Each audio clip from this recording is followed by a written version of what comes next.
Okay. And the goal is that you're going to be working on Megan's thing, and I'm going to be talking beta 0.9.5. So 9.5 did a lot, but I didn't even talk subclasses. So I mean, going through, I could just go through the beta, like scroll through it page by page, and just like comment on things that jump out at me. Does that probably make the most sense? Yeah. Uh-huh. Okay. And your plan is to, yeah, I will. Your plan is to be live until dinner? Your plan is to be live until dinner?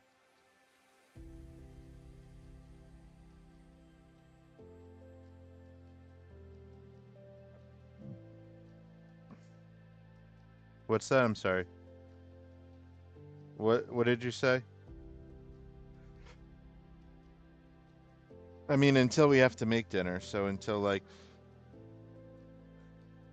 4 o'clock.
Okay, we are live. Nice. Um, turn down my desktop audio because I seem to be picking that up twice.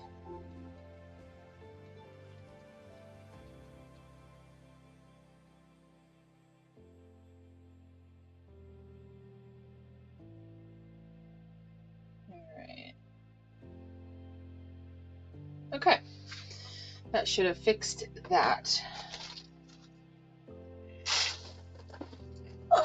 So, I have a good friend who has asked for a commission um, for a moon jar shaped um, urn. And I've never really done this shape before.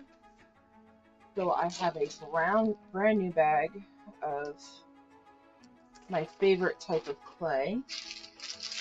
This is standard. The color is buff, and it does have grog in it. Alec, I'm sorry. Can I ask, are we live on Twitch also? No, we are just live on YouTube. Okay.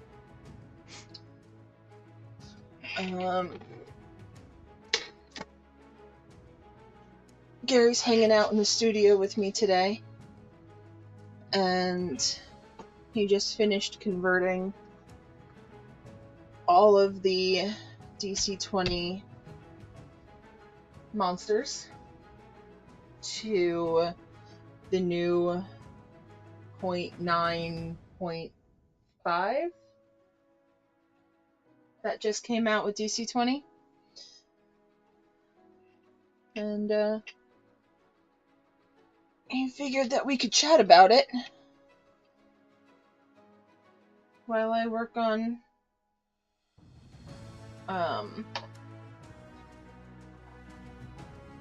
this.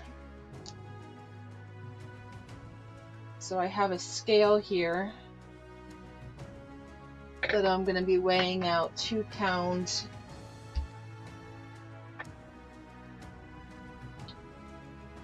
I'm going to weigh out a bunch of these. I'm pretty much planning on using this entire block today on just jars so that I can get a couple good ones. And if I can get them through... Wow, it was damn close. 2.0, 2 pounds, 0.2 ounces. Damn close. Woohoo!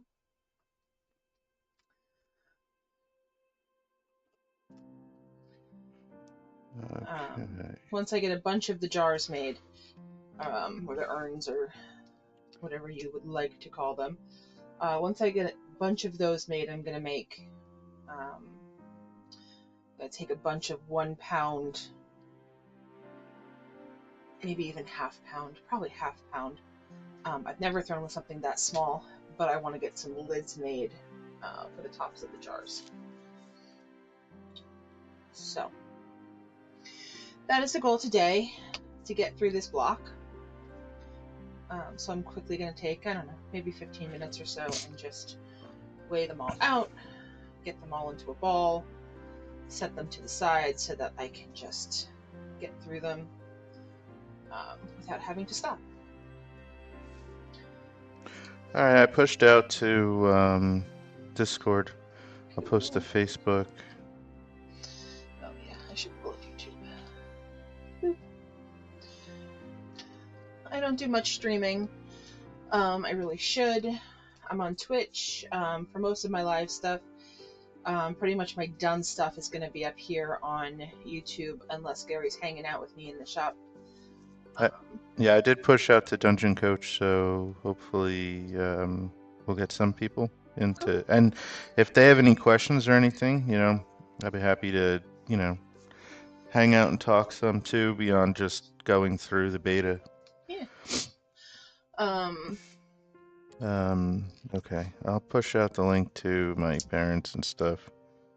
My brother, he's probably still working, but...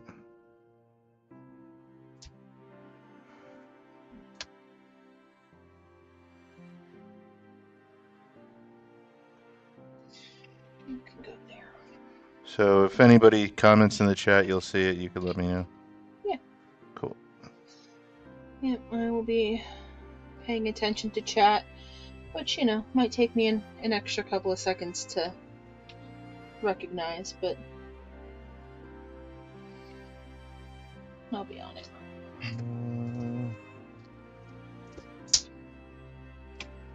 Alright, I think that's... I'll push out to Kyle too, because he usually wants to know. I don't know if he's working or not. He might not be yet. I think he usually closes on Mondays. Alright, I've pushed out to everybody that I can think of. So, I haven't actually talked about Beta 0.9.5 really, other than to go over the character sheet that our wonderful player Narina has been working on for Roll20. Yeah, that's epic. He plays in our Monday night Problems in Phandalin game. And our Saturday Troubles in Otari game. And he's made character sheets for Roll20 for us. 'Cause he's amazing! He is constantly working on it, updating it. It's hard to keep track of. It's honestly why I've hesitated to post it anywhere public, because there's just always an update coming, because he's non-stop working on it. Yeah. But being that it's now updated to 0.9.5, I felt like I really wanted to try to get it into people's hands, because I see a lot of people on YouTube playing on Roll20, and I guess they probably do what I used to do, which is just use the die roller, maybe some macros. But this character sheet, which, I can't take full credit for, and neither can Narina, fact, we would both give the credit to the original author, it is a very functioning sheet where you can roll any check, any skill, any save, any attack, any spell, death saves. You can do all of that from the sheet with multiple levels of advantage if you want, adding additional modifiers if you need to, with flanking automatically calculated in if you say that the target's flanked, with exhaustion tracker that actually impacts the rolls. And I would say that Narina is somebody who cannot rest on their laurels, because to me the sheet is fine and it's been fine, but the amount of work that Narina has put in to constantly tweak and improve, and now even, like, to me manual adjustments are fine, but he's gone through and put automatic trackers based on your class and how many martial or spellcaster uh, uh, talents. Well, they're not talents, but depending on how many options you've taken from those tables, it will automatically calculate your stamina and all of that, mana points. Yeah, I mean, I would, like I said, I would have been. I'm happy with just a manual. I can, toggle it up and down. But the amount of work that Narina has done is just, I can't say enough. Yeah, and if anybody wants to play in our Monday night game, we actually have a new opening. And I just say that someone's life had to get in the way, unfortunately, and we just had somebody leave, and it's actually a really good time for someone to get in on that game, because they just finished a large section, and they're about to continue into the actual cave, Wave Echo Cave, but there's so much more to happen. Oh yeah, and the amazing thing and just to kind of showcase the opportunity that Monday is that, first of all, Allie is an amazing DM. I mean, I think I'm alright, but she is amazing with the way of orchestrating the world and all of the events, and do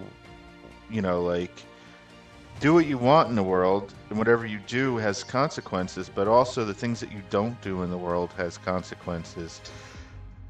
I don't know how she does the mental gymnastics to move all of the pieces in the background, but I think our players have said that they feel like, they've opened up their quest log in Skyrim and it's full, because there's so many things that they can touch and interact with.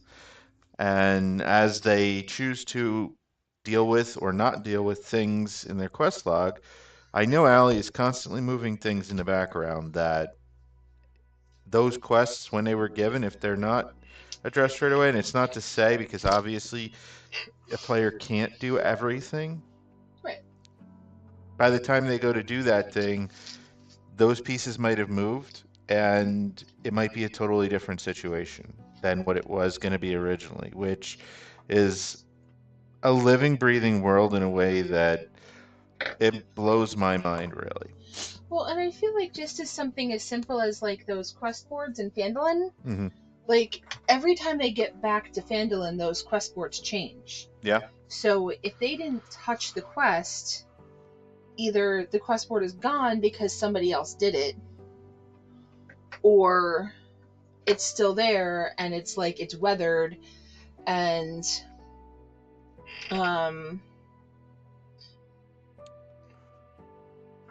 man, spoilers. Can't do spoilers. No, that's it. Yeah, that's it. But the other thing from a DC20 standpoint, and I mean, I've already just said it's an amazing campaign. Just the campaign itself wouldn't matter what system it is. But when I originally set out to run it, it was going to be just Lost Mines of Phandelver, and it was going to be like my second running of Lost Mines of Phandelver converted to DC-20, which the first run was a lot of fun. Everybody had a good time. But this, Allie has decided to incorporate all of the Phandalin adjacent stuff. So there's Dragons of Icespire Peak, and there's another one, Stormwreck Isle, maybe. But that would have been enough because that will take you easily to level 5. And that's, level 5's already beyond the cap of DC-20.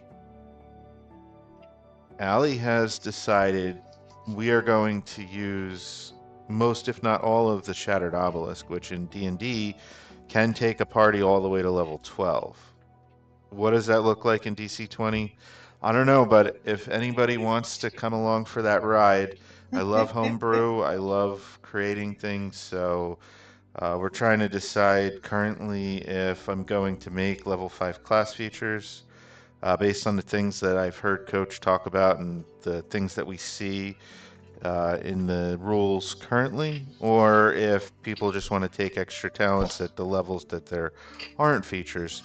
But I don't know that there's a lot of opportunity in DC-20 currently for players to get above level 4. But if you're interested in that possibility, this is the game. So, yeah. And honestly, I've had so much fun with these players. The That said, that I have to also, well, say, Pevo, if you do happen upon this, even if we do find a fourth player, you're always welcome back. Oh, So, absolutely.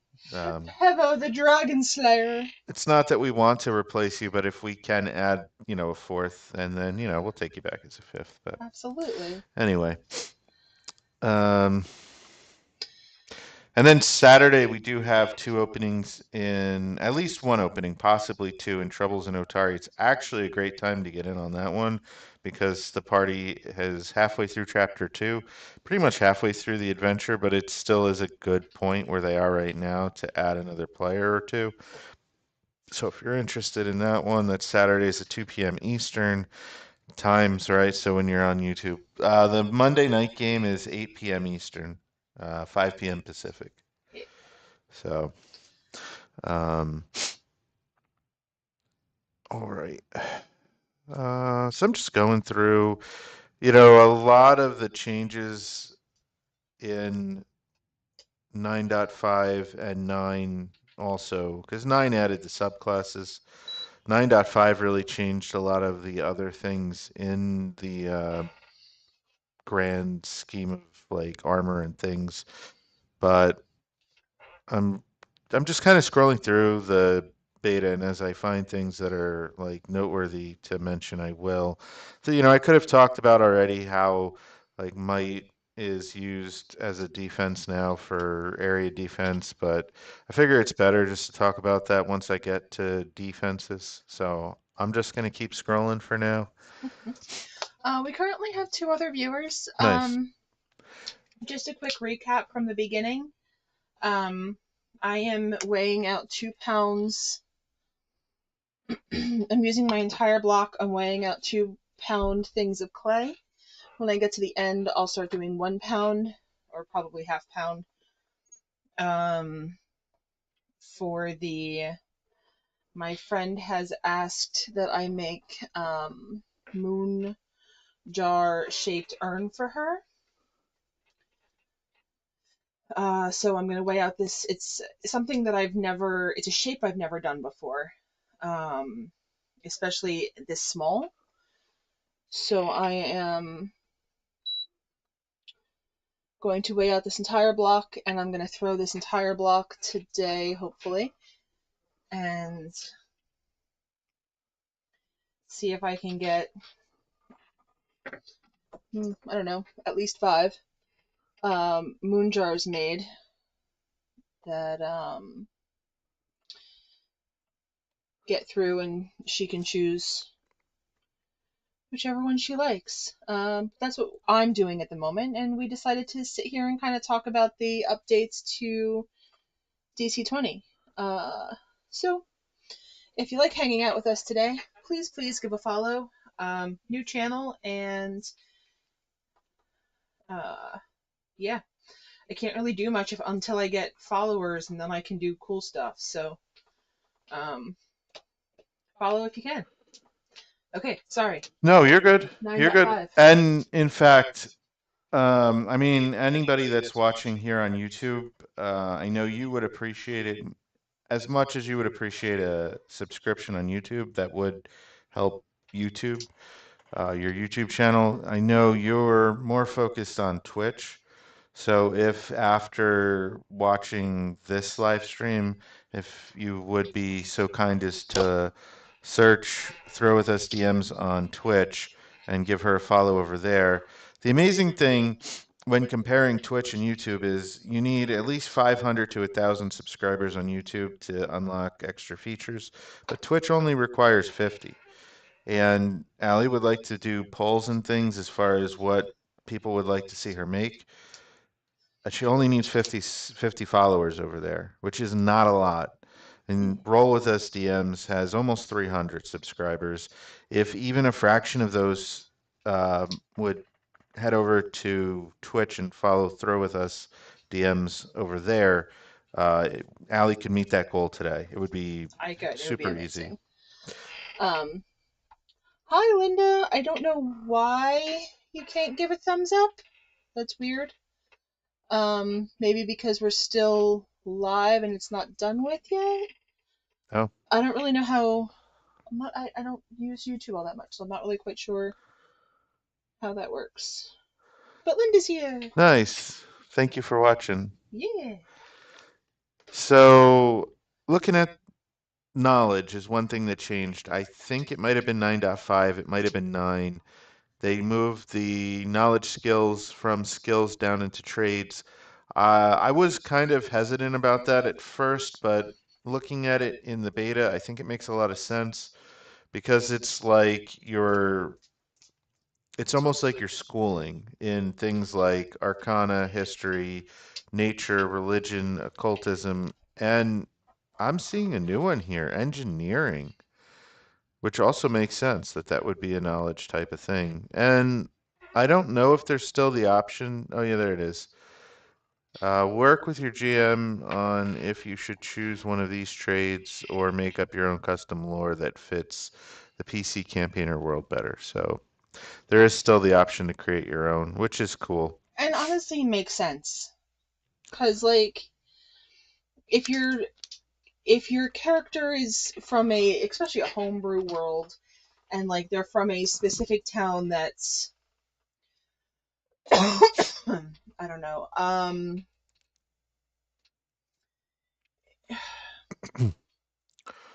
can't think of anything off the top of my head, but let's pretend that jewelry making wasn't a thing.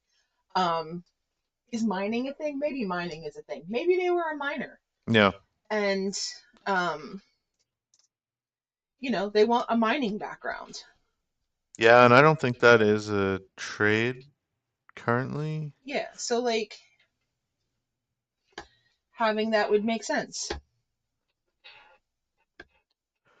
So no, it's not. But yeah, I mean, making a mining trade. Also, here's the other piece, and this would be a good question for you, Allie, because originally players would get confused, which is why they changed this, in that before you could spend a skill point in a knowledge skill and get a bonus point to put into another knowledge skill. But I feel like people had a hard time conceptualizing that. To me, it made a lot of sense and it was easy for me to figure out. But I feel like they would think that they either just got a bonus point that they could put somewhere else, anywhere, like they Mhm. just get a bonus, or they would forget that they get an extra point to put into knowledge. I would 100% forget. Now that it's a trade, you you start with 3 trade points. 3 trade points. But you can put a skill point towards your trades, and every skill point that you give is worth 2 points. So essentially, if you want all the knowledge, you can cash in your skill point for trade points, which you could do before anyway, but you're cashing it in for more trade points and then buying more knowledge, which is all happening in the same area. So actually, I think they did a really good job moving that. Yeah, I agree. Yep. Um, Our music stopped. I have to figure out. We'll go to Funky Town. Not a huge nitpick. I'm just gonna throw out the concept that when you're learning languages, the exotic languages are worth more. They cost the same amount of points to gain, but having those proficiencies and having them fluent is worth more than being fluent in like Elvish, Gnomish, Halfling, Orcish.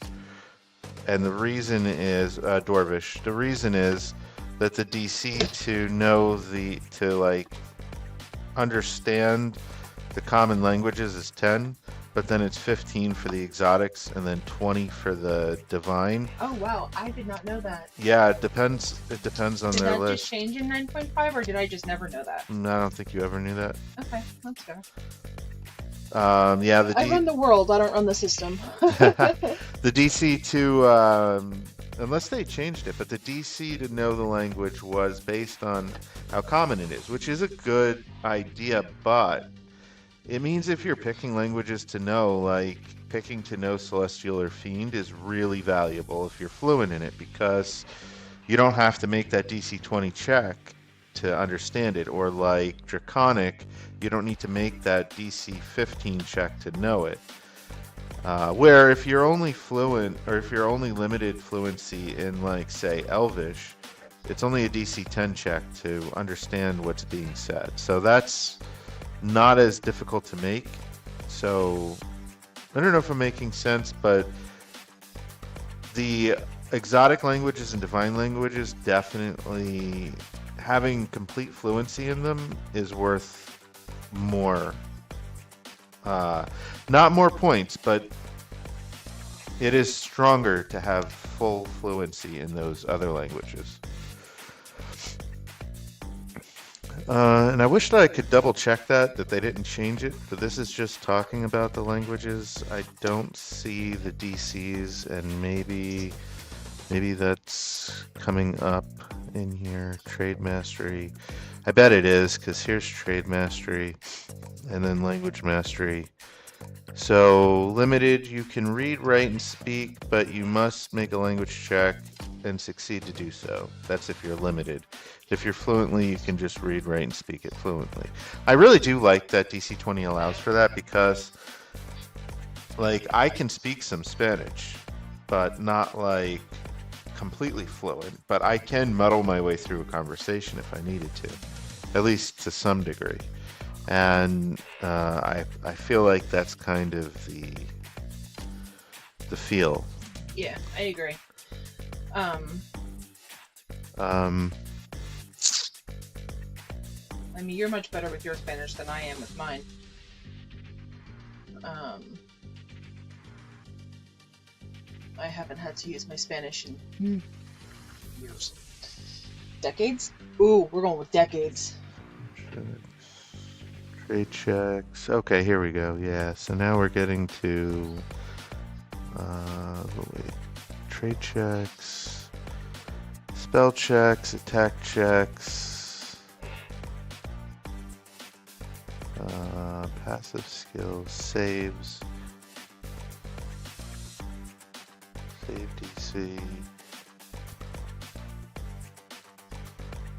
I wonder if they did change it. I don't see the language checks.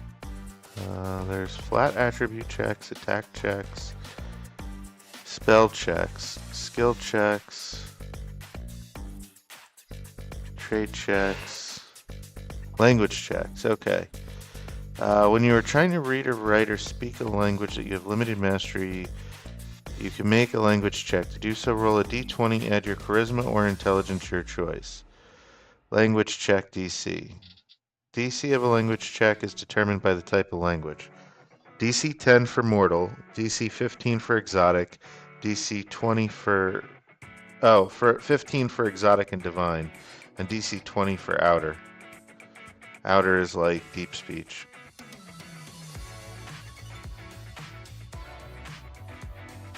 Outer is deep speech. Yeah. Brian says, hey, I'm at work. Have fun, though. Hey, thanks. Thanks for checking in.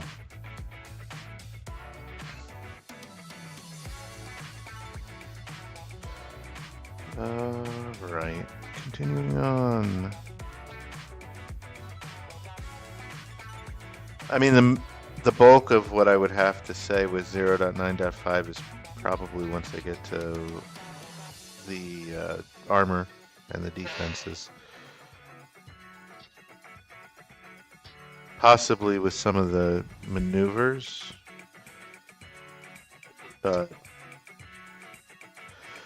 defenses, here we go.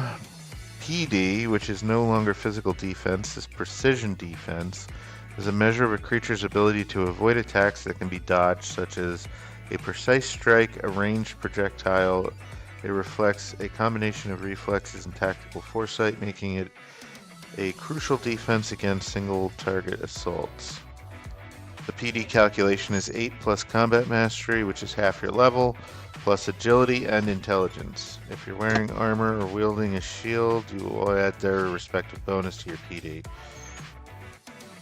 Agility represents your reaction speed, and physical swiftness allowing you to evade the incoming attack, and intelligence reflects your ability to anticipate danger and position yourself wisely, giving you the time needed to react. And then area defense measures a creature's ability to withstand attacks that can't be avoided, such as explosions, shockwaves, or other widespread effects. Instead of relying on dodging, area defense reflects raw endurance, resilience, and sheer force of will to endure the assault. Now, I will say, after reading that description, the name area defense makes a lot more sense. When I think of area defense, the first thought that comes to my mind is trying to dodge a fireball, and a lot of the times systems will have you make a dexterity saving throw or a reflex save to avoid area of effect blast type damage. And so agility feels like the thing that would make sense in an area defense. But if the descriptor for area defense is withstand attacks that can't be avoided, such as explosion, shockwaves, yeah, makes sense then. And the calculation is 8 plus combat mastery, or half your level, plus might plus charisma. So it's your physical hardiness and your force of will, your ability to grit through the damage. If you're wearing armor or wielding a shield, you also add their respective bonus to AD. Might represent your physical toughness and endurance, allowing you to absorb and resist bodily harm, and charisma reflects your inner resolve and commanding presence, reinforcing your ability to withstand mental and supernatural assaults. All right, that's cool. I'm glad that I finally actually read the description there. So the problem that I have seen with PD and AD from a monster standpoint, well, let me start with AD is way better than MD, because the MD of a lot of monsters, especially animals and undead, was absolutely atrocious. People could hit on like a 6 because the MD was just terrible. It was such a disparity between MD and PD before that, like, having MD attacks was just like, it was so much better. Now AD is It is better. It is a higher calculation than MD was. However, what's happened is if I used these calculations for the monsters, it would fall apart. And I will be honest that I just had to eyeball what I thought that the PDs and the ADs for the monsters should be, kind of using their stats as a baseline. But the problem is when a monster is not wearing armor and it has a good agility, but a terrible intelligence, its PD is trash. And for AD, it could have a really strong might and not have the charisma. And then the charisma is a negative, and you end up with trash area defense. So, in order to create interesting monsters that actually can hold their own, I've had to kind of eyeball the PD-AD where I feel like it should be for them, which I think is what Coach does anyway when he creates his monsters. I don't think he follows the formulas from what I've gathered from listening to him speak. Well, and yeah, he's said that before. So I think it's a baseline. I was trying to follow the formulas more before, but you really can't. I would have like monsters with, I don't know, like 8 PD and 10 AD or something. Like it would be really bad. So the other thing is that we haven't actually seen 0.9.5 monsters yet, but June's DC20 magazine is going to have a monster update, so that will give us a look at what PD-80 should look like.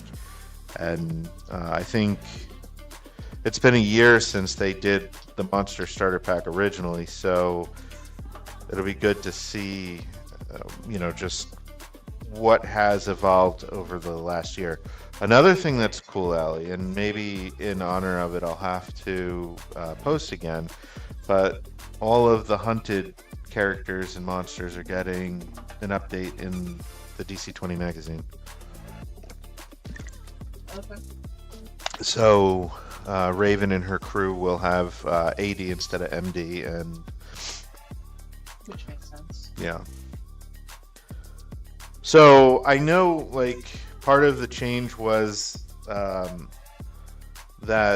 MD seemed like it didn't need to be on the sheet. Not a lot of the times it never even came into play. Yeah, there's a lot of monsters that didn't target MD, so like favoring your MD was not really that important. And then on the other side of it, I feel like players targeting the enemy's MD was almost always better. Like way better too, not even just a little bit. So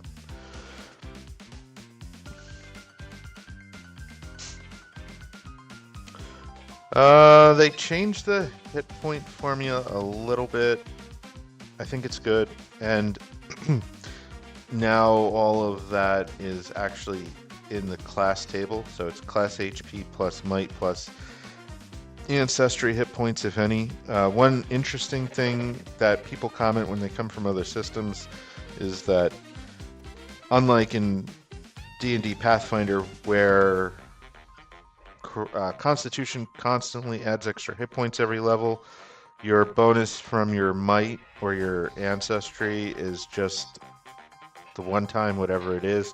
If you do increase your might or pick up an ancestry trait that gives you more hit points, you do gain those hit points, but it's not a constant every level gaining all those hit points. So then how do you get more hit points? Well, every class is going to give you at least one hit point every level.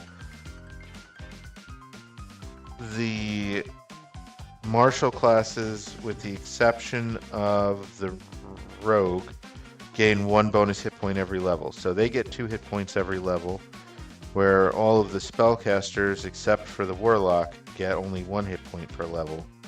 So that's kind of how that works out. And then there are, I believe it's 4 classes currently that get, actually no, that's not right. It's only 3. It's only 3. Get 1 hit point every other level extra. So they get 1 hit point, then 2 hit points, then 1 hit point, then 2 hit points, back and forth. And that's the True Hybrid, the Spellblade, and then 1 spellcaster, which is the Warlock, which is the most martial of the spellcasters, and then the Rogue, which is, while not a spellcaster, it is the most squishy of the martials. So he's put the Rogue in with the Warlock and the Spellblade as far as bonus hit points. Every other level for those 3, they get an extra hit point. Everybody gets 1 hit point per level, but then the martials get 1 bonus hit point every level now. So essentially their hit points go up by 2 every level for the martials. Alright, let's see. There are so many changes, but the easiest thing for me to do is just kind of scroll through this, and I'm going to miss some things as I go, but the armor would be the next thing that will probably jump out. The other thing that'll jump out, well, let's see, grit points. That changed because now bearing damage specifically says when you're hit by an attack, you can spend 1 or more grit to reduce the damage you take by 1 per grit spent. Before it was kind of ambiguous. We always played that you could spend as much as you wanted, but that is actually codified now. And save resolve, when you make a save, you can spend grit points to grant yourself advantage on a save. You must do so before any dice are rolled or before making the save. So 2 changes to that. 1, you used to be able to use save resolve, spend your grit point, and give somebody else advantage on their save. You can't do that anymore. It's just for you. And the second thing is that restriction before said that you can only spend 1 grit as part of save resolve, but now if you wanted, you could dump all of your grit for like crazy amount of advantage on your save. I guess it's also good to point out that like advantage is good, a second advantage is okay, and when you get to like 3rd advantage, 4th advantage, like it's diminishing returns. So I mean, you could do what you want, and DC 20 does ask how bad do you want to do the thing, but it's just general wisdom that I've heard people say as far as advantage is concerned.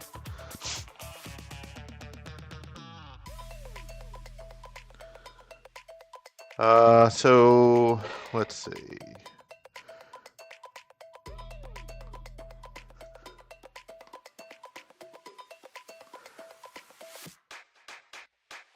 So an interesting thing with dodge is that it is disadvantage on the next attack or grapple made against you, and then full dodge is all grapples or attacks. I think, and I could be wrong, that the 5th edition dodge gives you advantage on dexterity saving throws, and the DC 20 dodge does not. So DC 20 is still pretty 5th edition adjacent in that, like, if you can play 5th edition, you can pretty much pick up DC 20 and understand, like, a lot of the lingo is pretty similar, disengage, dodge, so on and so forth. But there are subtle differences that if you just assume that it works a certain way, you could be wrong. And I know, like, not DC 20 talk, but the same thing happens actually when you are so used to playing 5th edition from 2014 and then you start using the 2024 rules and you're like, oh, I know how grappling works. I know how this works. No, you don't. And even some spells like counterspell, completely different. Like, you really can't just assume that you know how anything works if you change rule systems. All right. Let's see what we got here. This is just a heat gun. Yeah.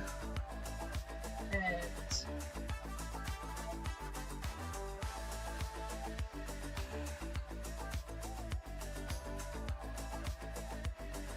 I just want to dry out. It's starting to wax in on itself a little bit. So I just want to give that a quick dry on the outside.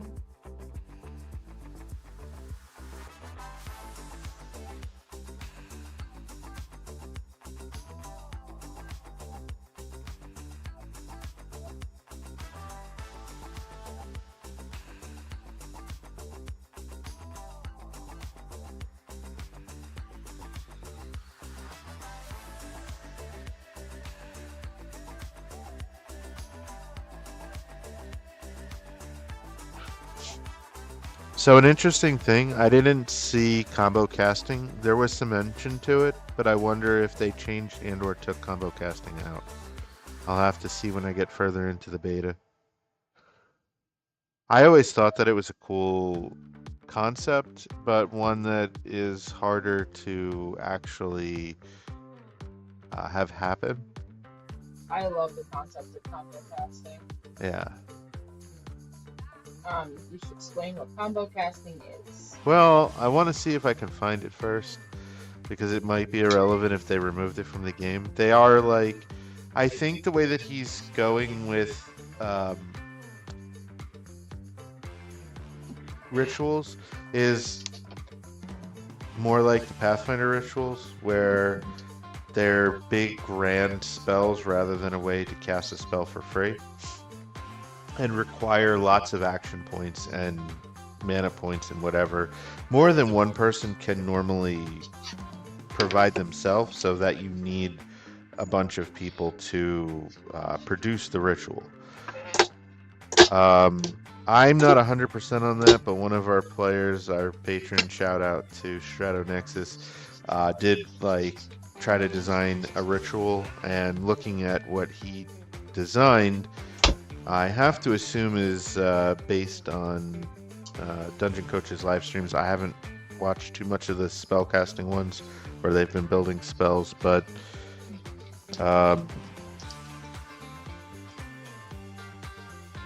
if it's going in that direction, let me see if I can pull up as an example of what he proposed, because it'll give you an idea.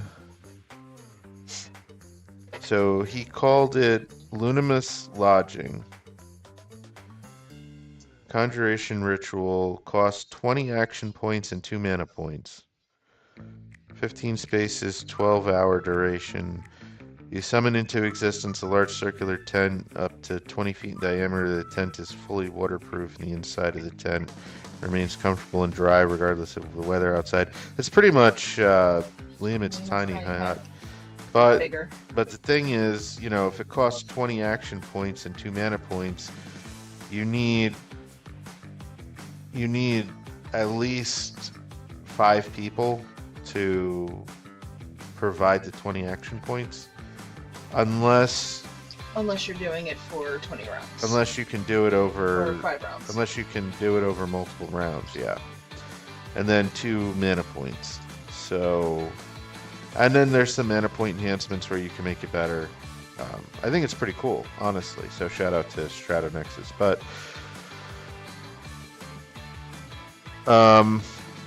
if that's how they're going to do rituals, it's cool.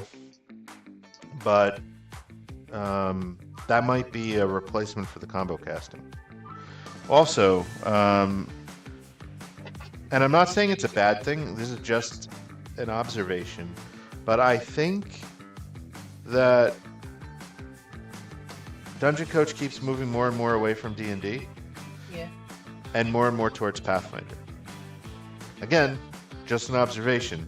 I'm completely neutral on that decision, either which way. I think it's good to draw inspiration from both. Do you think it has a lot to do with the orc licensing? No, I think Pathfinder has some good mechanics for things. I know like the sustain mechanic that he's put into 0.9.5 is very similar, where instead of having 5th edition style concentration, where you can only concentrate on one spell a turn or one spell at a time, and if you take damage, you have to make a concentration check to maintain that concentration. He's gone to a sustain mechanic like Pathfinder has, where every turn you have to spend an action to sustain the spell. What's better? Honestly, I'm not sure as a player which would be better. It's in a lot of ways like players are really liking the idea that I can cast Bless and then I can cast Bane and I can spend 2 actions every turn to maintain both spells. Yeah, that's how I feel too. I don't want to be taxed 2 actions every single turn for that benefit. That's half of your action economy every single turn. Okay. That's just me as a player. I would rather cast it and forget it, and it's just up. You don't have to. Oh, you're saying for either spell, you don't want to be taxed. Right, because if you only cast one, it's still like every turn you only have 3 actions. So the cost to if you go with the old concentration mechanic, you cast Bless for 5 rounds. Everybody is under Bless, and you don't have to worry about it again unless you take damage. You can't cast another concentration spell, but like you're not taxed every turn 1 action. So if you keep Bless up, even if you only cast Bless, if you keep it up for 5 rounds, it's costing you the initial, I think it's 2 actions to cast it, and then it's costing you 5 actions over those 5 rounds. So 7 actions, that's a lot of action economy. It's almost 2 full rounds worth of action economy that you're taxed to keep the spell up. And you can always drop concentration, not sustain it, but I don't know. I'm ambivalent. One thing ambivalent, whatever, Pathfinder does is that not all of their spells need to be sustained. Some of their spells have effects when they're sustained. So it might be another thing if he does commit to doing the sustain, is to look at spells that might not require sustaining, but once they're cast on every turn, extra actions can be pumped into them for a thing. A Cold Lightning type spell would be another good example of something like that, where honestly, something like Cold Lightning would probably have a sustain, and I imagine that when you sustain it, it would do like the Lightning Bolt, I would think. But Blue Ranger yeah, says maybe have a traitor effect on specific classes that are more buff focused to grant 1 free spell sustain or round per round. he said what, a class feature? Maybe have a trait or effect on specific classes that are more buff focused to grant 1 free spell sustain per round. Yeah, I mean that could be cool. I don't know.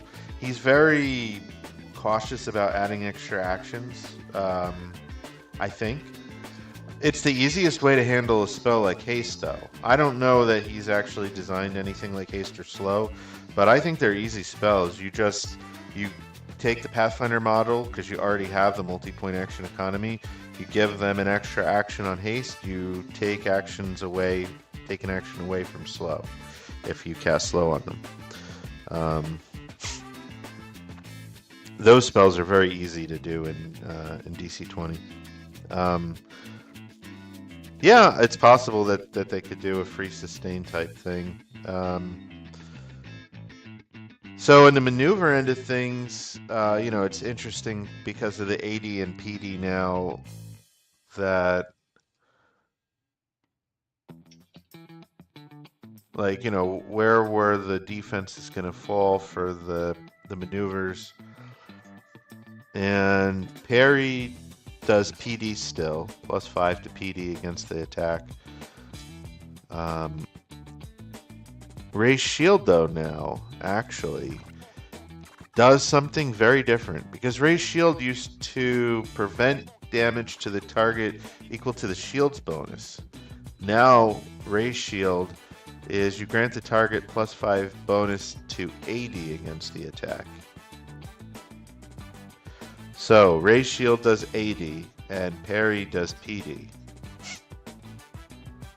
It's another point of you can't just assume that you know how the game works, DC20, because as they change stuff and, you know, tweak something as plain as Ray's shield, that for the whole time, at least as far as I've run it and played it, was always prevent damage, now actually does something different. Well, I think that's, you know, that's a big thing with this isn't a finished game system yet. No, yeah, it's true.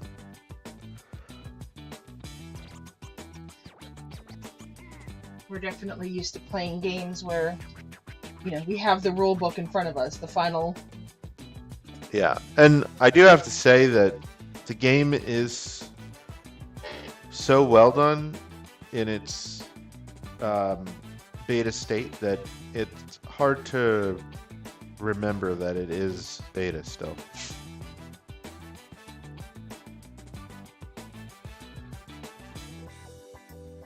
All right, let's see.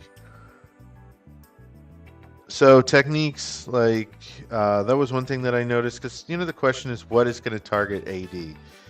Because AD could have the same problem as MD had if nothing targeted it. But,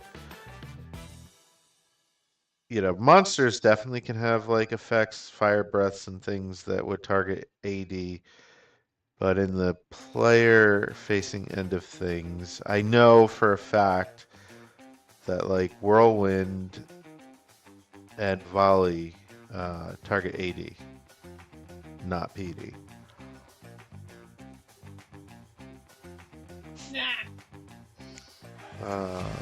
Heroic Parry is just a PD. So, I mean, it never did MD anyway. I think there was question over whether or not Heroic Parry should do PD and AD,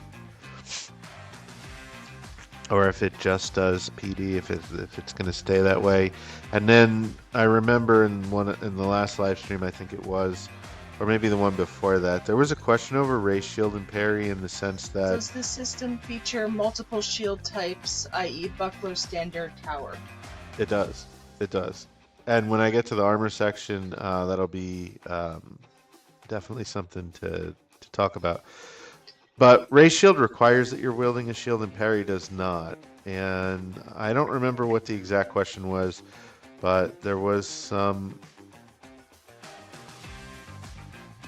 Is there different shield Oh, types? I think the question was, could Ray's shield do both PD or AD, or do both, because it requires a shield and parry does not.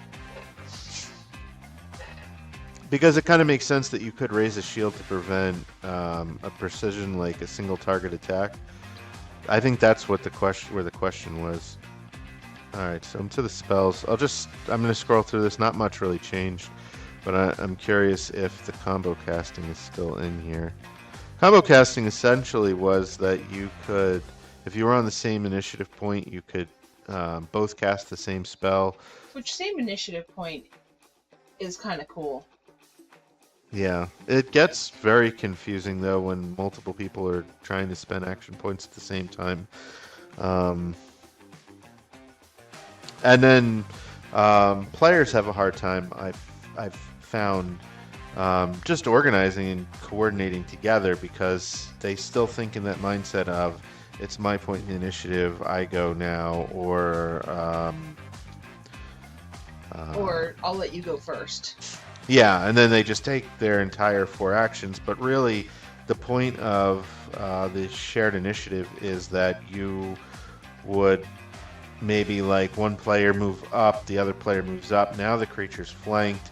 The one player can take a help action to add a d8 to the flank attack, and then the other player can also take a help action to add a d8 to the other player's attack, and then they can each make an attack with advantage and a d8 help die or something like that, or I don't know, whatever kind of silliness that they want to do to help each other out. But that's never the way that it actually happens. RPG silliness? I know nothing of what you speak. Combo casting, there it is, it's still there. Yeah. With zero understanding of this system, seems odd to have all shields grant a bonus to unavoidable attacks, a tower or full shield. That makes sense, but a buckler would be more precision. Yeah, so there is an interesting, and I almost want to skip ahead because like the armor talk is one of the biggest things with 9.5, but the initiative system changed. The monsters never rolled anyway. It was always the players rolling, but before there was an initiative DC. There still is, but that initiative DC is now just the encounter DC, and there's a table here to set that. So like at level 4, an easy initiative DC is 12, a normal one is 14, and a hard one is 16. And the players roll against that. Half the players need to beat it in order to have the player team go first. And if they don't, then the monster team goes first. But then it's like one player goes, one monster goes, one player goes, one monster goes.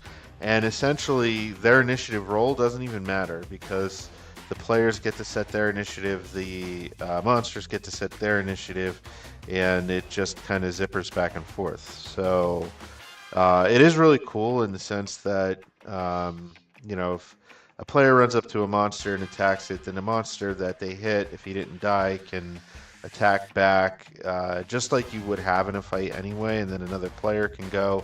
But you do sometimes end up with the like deer with headlight in the eyes of like players like, I don't know who should go next. And but I do see that rare because a lot of the times the players, you know, I've even seen players crit their initiative and still be like, nah, you got like really low initiative, but you are the one that initiated the situation. You should go first. Mm-hmm. So it is cool that that you can do that. Let's see. This is just like general. Now, do you rules. think that affects like the commanders? I give you a die 8. Because in theory, then all you want to do is give that die 8 to the person that has the highest initiative roll. You could. Or shore up the worst person. But the other thing is that technically that ability doesn't exist in the game currently. It's been removed. Oh, okay. Our player Bertha really wanted it, so we allowed them to spend their talent at level 4 to keep it. Got it. But yeah, it's a pretty strong feature, especially because the other thing with initiative that's important with it is if you win the initiative, you get a d6. If you beat the DC, you get a d6 extra on one check during the combat. So I have found players lose track of the fact that they have that d6 though. That has definitely come up. Well, there's so much to keep track of. There is. And I find that with any game system that there's a ridiculous amount to keep track of. So, kind of like the weapon system where you could customize your weapon, they made it where you can customize armor, and that's where we're up to now. So, the question was about shields. I'll skip to the shields and then come back to the armor, but there's two types of shields, light shields and heavy shields. Light shields are simple and easy to wield. A buckler is a type of light shield. Heavy shields are designed for warfare. A tower shield is a type of heavy shield. And there are a couple already built shields that you could just take and run with. But essentially, all shields have two properties. and you can pick what you want. You could do PD +1. You could do AD +1. You could do a property like grasp or toss. Buckler has the grasp property, so I believe that means that it is considered to be a free hand for grappling, reloading, attacking with a versatile weapon. So Buckler adds +1 to PD and it has grasp. Then there's a round shield, which has AD +1 and toss 510. So it doesn't, the round shield, so the Buckler does not provide anything to AD, only PD. The round shield, and it counts as a free hand, the round shield does not grant anything to PD. It grants 1 to AD, and you can throw it 5 spaces, 10 spaces. So when I say 510, that sounds really short in D&D terms, but it's actually like 25 and 50 feet. And the way that he does the ranges currently is like D&D, where you have a normal range and a long range, and that's how that works. Personally, this is another area where I think Pathfinder does a better job, and he could incorporate the range increments, because you could just give disadvantage for attacking into the second range increment, and then double disadvantage for attacking into the third range increment, and triple disadvantage for attacking into the fourth range increment, and then you just have a range. So in this case, the round shield, it would be a range of 5 spaces or 25 feet. If you want to throw it out to 50 feet, you'd have disadvantage. That's the same. But then if you want to try to throw it out to it would be 75 feet or 15 spaces, you'd have double disadvantage. And if you wanted to throw it out to 20 spaces or 100 feet, you'd have triple disadvantage. And that would be it. You couldn't go higher than that, I wouldn't think. But having the range increments, I think it's just pretty cool. And, you know, if you're throwing a shield 100 feet, you're probably not going to hit your target. Hence the triple disadvantage. Those disadvantages are way harsher than the penalties in Pathfinder, because it is a -2 to each ranging, and you can go up to the 10th range increment in Pathfinder, and then it's -10, at which point, like, you're pretty much not hitting. And especially if it was your third attack and you were shooting to the 10th range increment, you'd be at -20 to the attack roll. Anyway.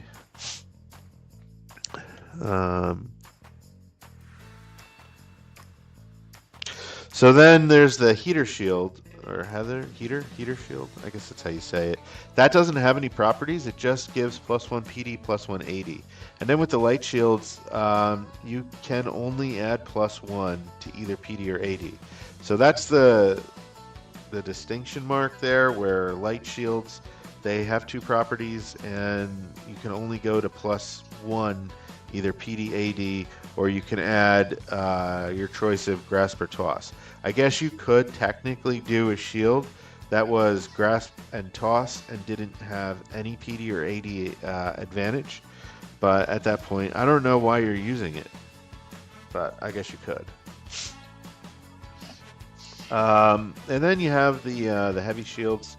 So the 2 examples that they give are kite shield and a tower shield. Kite shield gives so the thing with the heavy shields is, just like the light shields, you have 2 properties that you can use, 2 points worth of properties. But you can take on up to 2 negative traits in order to gain extra properties. So heavy shields can be the same as light shields with only 2 properties, or you can give yourself one or both of these penalties, -1 speed and disadvantage on agility checks. So if you're willing to take those, you can have up to 4 points. The other thing with heavy shields is that the PD and AD increases can be up to 2 instead of just 1 for the light shield. So like a light shield can't have a PD bonus of 2. It can have a PD bonus of 1 and an AD bonus of 1, but it can't go to PD bonus 2. A heavy shield You can go, if you just wanted no penalties and just PD +2, you could do it with a heavy shield. But the two that they present, they both give you -1 speed and disadvantage on agility checks. The Kite Shield gives you +1 PD, +2 AD, and you can protect your mount with it because it has the mounted property. The Tower Shield is +2 PD, +2 AD, so really fortified, and then that's it. It doesn't give you anything else. There is the option on the shield, the heavy shield, to add PDR and EDR. That's Unless you were Captain America. I'm assuming that was back to throwing shields. Oh, yeah. We Yeah. have a little bit of a delay in the shield Yeah, I sometimes. suppose if you wanted a shield that was just a weapon and didn't add to defense, but also didn't take up a hand, yeah, you could go that route. So on the heavy shield, PDR and EDR is actually also available. That's physical damage reduction and elemental damage reduction. The thing to keep in mind with PDR and EDR is that heavy hits or more plus criticals bypass the PDR EDR, but essentially PDR, if you get hit by bludgeoning, piercing, or slashing damage, and it's just a regular hit, you reduce the damage by half, minimum 1, and EDR does the same thing to elemental type damages like fire, cold, lightning, I believe sonic, and poison, corrosive. There's also MDR, which is mystical damage reduction. It's rare to see that. None of the armors provide that, and I don't think so. And it's for things like Radiant, Umbral, and Psychic. So that's how the shields work. And then the armor is also very similar in that you have light armor and heavy armor. All the armors have 2 properties, and then just like the shields, you could take on 2 negative properties to your armor in order to bolster it to get up to 2 extra points. So heavy armor can have up to 4 points. Unlike with the shield, you can, for your armor, spend both points with light armor or heavy armor to get +2 in a stat. So when we look at the armors that they have as examples, defensive armor it's light armor, it gives +1 PD, +1 AD. There's deflecting that gives +2 PD and no bonus to AD. And then there's fortified that gives +2 to AD and nothing to PD. The other thing that light armor can do is if you spend both the points, you can get EDR, actually, elemental damage reduction. And I guess the idea there is like a non-conductive suit of armor, or maybe like a hazmat suit type thing for like corrosive type things. Well, and also I feel like fire resistance from Yeah. like dragon scale armor or something. Yeah, except EDR is blanket. It does all of it. So all the elemental damage types. Okay. Half on normal hits. So you can, with light armor, forgo PD or AD increase and just get EDR if you wanted. When you look at heavy armor, you have the PD increase and the AD increase. You also have PDR and EDR. Now the thing is, yes, it's 2 points for EDR, it's 2 points for PDR, and it's 2 points for EDR. So looking at the heavy armor, there is defensive, it's +1 PD, +1 AD, PDR, and then all the heavy armors that they have pre-built have the -1 speed, -1 or disadvantage on agility checks. And the thing with advantage and disadvantage in DC20 is that they do stack, unlike in D&D, and they cancel each other 1-to-1. Seemed odd that all shields using the ability were affecting AR. All shields using... well, it depends if you want it to prevent, give you a bonus to AD or not. Well, didn't you say that shields only prevent AD and parry only prevents. Oh, Ray Shield. That the Ray Shield maneuver is a maneuver, Ray Shield. So marshals, or if a character takes the benefits of the marshal table at levels 2 or 4, and they pick up a maneuver and they were to pick up Ray Shield, yeah, I think they're looking at it. Truthfully, Ray Shield could be the better version of parry in that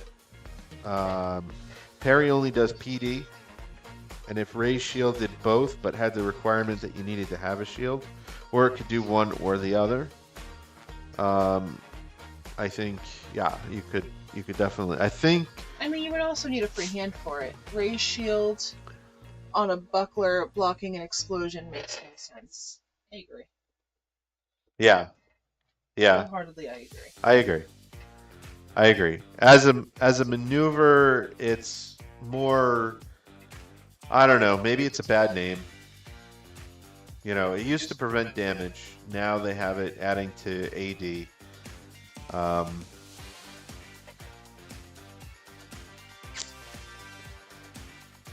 I don't know. I don't know. Like it's the symmetry of +5 for the parry to PD, +5 to AD with Ray Shield. You know, he likes to do things in symmetry, and I'd just reword it to be on shield type.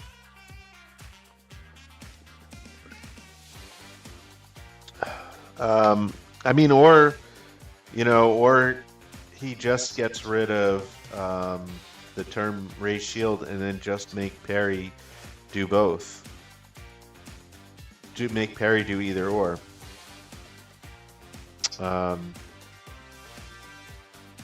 don't know. It's tough to say. I mean, if it was a bigger shield, and he could also change the requirement to be that you need a heavy shield for Ray Shield to work, and that would make sense. Light effects PD, light effects PD, and heavy effects AD. Yeah, that's possible too. That is possible too. The other thing would be that it just. I don't know. You know, another thing that I question is, it is an action tax in Pathfinder to raise your shield, but I wonder if in a 4-point action economy it doesn't make sense just to have it be you have to spend an action every turn to raise your shield. It makes the shield feel like it's a meaningful part of the combat if you have to spend an action to engage it. So I would honestly be okay with that if like the shield did not add to your armor class unless you spent an action to raise it. And that's coming from the guy that just complained about having to pay an action tax every turn to sustain a spell. But Ray Shield could just be a plain old action and not a maneuver, and have it just like that adds your shield bonus to your PDAD. So they have. What I was talking about was like how advantage and disadvantage stack. So like because in D&D in 5th edition, if you have like disadvantage because you're blind, and disadvantage because you're prone, and disadvantage because you're tied up, you're restrained, it doesn't matter. You just have disadvantage. In DC 20, each one of those things is gonna like stack. So if you are in heavy armor with the agility check disadvantage, and you're using a heavy shield with disadvantage on agility checks, you are at double disadvantage on all agility checks. The nice thing with DC 20 is that you can spend actions to empower to overcome the disadvantage, but it means that like if you wanted to try to balance across a tightrope, you would need to spend one action to move, an action for advantage, an action for advantage, and if you really wanted actually to have advantage, you need to spend all 3 other actions on advantage. The first 2 cancel out the 2 disadvantages. The third gives you actual advantage on your balance. He says, seems interesting idea on the action tax. As far as raising shield or as far as overcoming the disadvantage? I think it was raising shield. Yeah. Yeah, I just the static armor for D&D I find kind of boring. It's there, and why wouldn't you have it? But That's interesting. I've never done that before. it's actually like a meaningful decision in Pathfinder to raise a shield. So, although DC 20 does do a good job of allowing you to attack with shields, and in that regard, the shield is more dynamic in some ways than in Pathfinder because... Well, that's because you have to take a feat to do it in Pathfinder, and you don't in DC 20. Actually, you don't need a feat. You don't need a feat to attack with a shield. In Pathfinder? Yeah, you don't. The shield doesn't do a lot of damage unless you have shield spikes or a shield boss, like a big thing to hit somebody with. But the problem is there aren't good dual wielding rules in Pathfinder, in my opinion, because you still suffer from the multiple attack penalty for every attack. So, like, you make your main hand attack, and it's usually going to be your heaviest weapon because there's no penalty. And then you're going to attack usually with a finesse type weapon, so you only have a -4 on the second attack. The advantage of dual wielding in Pathfinder, I think, is that you can have different weapons with different traits and different properties in your hands. And Thanks, Mike. What's that? I don't know how I did it, but as I was raising, Yeah. My shelf, they call it, Yeah. came loose, and instead of it just incorporating into the clay, it Yeah. just I just had a little donut that just Oh. I have no idea how I did it. Huh. I don't think I could ever do that again if I tried. But Neat. So, DC 20 lets you make, if you're holding a weapon in one hand and another weapon in another hand, which the shield can count as, you can make an attack with the weapon and bash with your shield, which is conceptually really cool. And you don't incur disadvantage on that offhand attack. So I think it's really cool that you could do that. Like, I bash with my shield and I strike with my sword, and no game that I've played actually incorporates that very well like this does. D&D with the feat now is better. The Shieldmaster feat does let you make shove with the shield, and I think you can make the shove with the shield before you make the attack now, where before, it was kind of useless because you would push them prone, but it was after you attacked, and then they could just stand back up and it wouldn't matter. Speaking of standing up, they did change opportunity attacks, and I think I've already passed that. Now, standing from prone does not provoke opportunity attacks, but they've also made it easier to trip people. It's only one action now instead of two.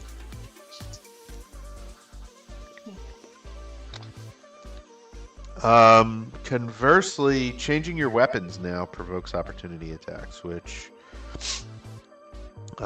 is interesting. It's interesting.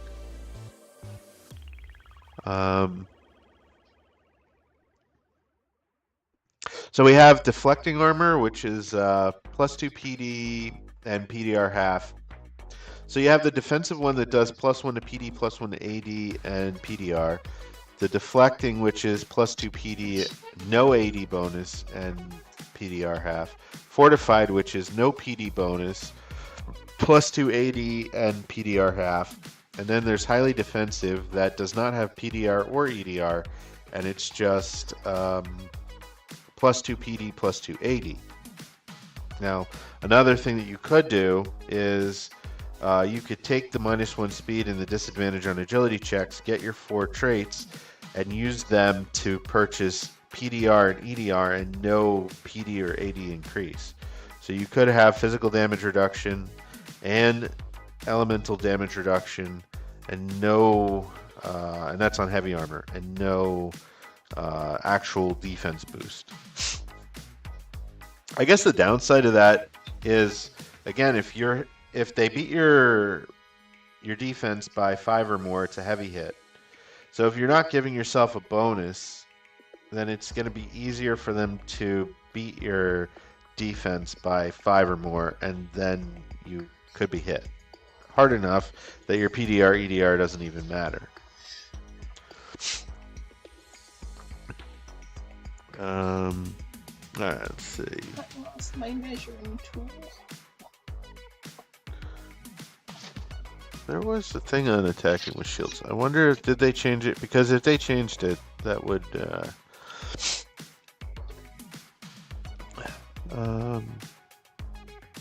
you know, I wonder if it was in with the dual wielding. I'm just gonna keep moving on because I will. Oh, attacking with shields. Yeah, you can make an attack with a shield you have training with, dealing 1 bludgeoning damage to hit. And I'm glad that that's in here that way now with that wording, because it was always like debatable whether or not like you could attack with a round shield or not before. A round shield used to be a heavy shield. There was like buckler was your light shield and round shield was your heavy shield. But now it's clear. It doesn't matter what kind of shield it is. If you have proficiency training with it, you can attack with it. I'm glad that they did that. I like too. I'll just say the first aid kits in DC20. The fact that it's like 5th edition where they have so many charges and you can spend the charge to do things, but they require a check, a medicine check, to actually use the first aid kit. But it does actually heal people right out the gate without needing that healer feat. So did they? Can you still only heal people if they're bloodied? Yes, technically. You treat a bloodied creature's wounds. I don't hold people to that. It thematically makes sense that they would need to be bloodied, but like in my thought process is if you had 10 hit points, you're bloodied at 5. If you had 6 hit points, it means that you couldn't be treated. But why not? You're down 4 hit points. If somebody wants to spend a charge on the first aid kit and try to heal you, I don't see why that 1 hit point makes the difference between whether or not they can. What if they only took psychic damage? Yeah, I mean, I guess there's that minutia too. There is that minutia too. Because I've always hated that, like, when I used to play Willow, Yeah, that I could heal people with the med kit, yeah. after they took psychic damage. Here, let me fix the bleeding that's coming out of your ear right now. They also changed Doomed. Doomed used to reduce your dying threshold. It actually messed me up when I was running one of my monsters because I had them give you Doomed 1. It was a shadow, so when it pulled shadow, because that's how it works in Pathfinder, kind of like you get, I don't know if it's called Doomed, but you get a condition that, I think it is, maybe, but you lose like a bunch of hit points, and then if your Doom value ever gets to a certain point, it pulls your shadow free. I had it be when your doomed value equaled 0, like your death threshold equaled 0, then your shadow was pulled free, which would have been initially, it would have been 3, but the dying threshold also increased. Just imagining someone lifting a tower shield to do 1 damage is hilarious. Yeah. I mean, but realistically, if someone's trying to like get to you over your tower shield and you just like, Yeah. that, you know, getting smacked with a tower shield in the jaw, that'll do a damage. It's not effective. The shields are not an effective weapon in the sense that they only deal 1 damage and they don't have any properties on them. Currently, I mean, I could see a case though that you do have like shield spikes or something to like maybe add an extra damage or something, but yeah, they're not really effective as attacking. Oh, another noteworthy thing is because you know people keep trying to dual wield shields to get like ridiculous armor bonuses, but you can only benefit in your defense calculation from one of the shields that you're wielding. But you do gain a benefit from wielding 2 shields, which is you cannot be flanked. Nobody's ever tried to do it, so I've never mentioned it, Ali, but that is the benefit of wielding 2 shields. You can't be flanked. So now, Doomed is your current and maximum hit points is reduced by the value of the I Doom. mean, okay, now hold up. Yeah. Remember when I used to play the Bard, and Yeah. all I would do is help everyone else on their turns? Yeah. I could have had 2 shields and never been flanked. Right. Well, I know that for future now. Yeah. You can only benefit from one shield's defense calculation now. Okay. I guess you could probably switch them. I don't know how you switch them. Each round, I don't know. So yeah, Doom now reduces your hit point value by X, whatever your Doom value is. And when an effect restores hit points, you regain X less hit points than normal. Like, that's pretty harsh. But the thing is, to actually like Doom 1 is not a big deal. Like, you lose 1 hit point and you get 1 less healing. You know, if you get to like Doom 5, like, the biggest thing is that you're going to be really hard to heal because the first 5 hit points that you would be healed is ignored. But even then, having your hit point maximum reduced by 5 is, like, when you have 17 hit points, it's not, I don't know. I don't know exactly how I feel about. Is that 5e or DC 20, the no flanked bit? I think That's DC 20. Flanking in DC 20 is also, because I think I know who Blue Ranger is very different. The first time that I ran a campaign in DC 20, we took a half an hour to actually draw out on a map like what flanking looked like and what wasn't flanking. And all it means is if 2 people are next to one another while they're next to you, you're not flanked. If there's a space between people while they're around you, a space, you don't have to be like opposite, just a space between them, then you're flanked.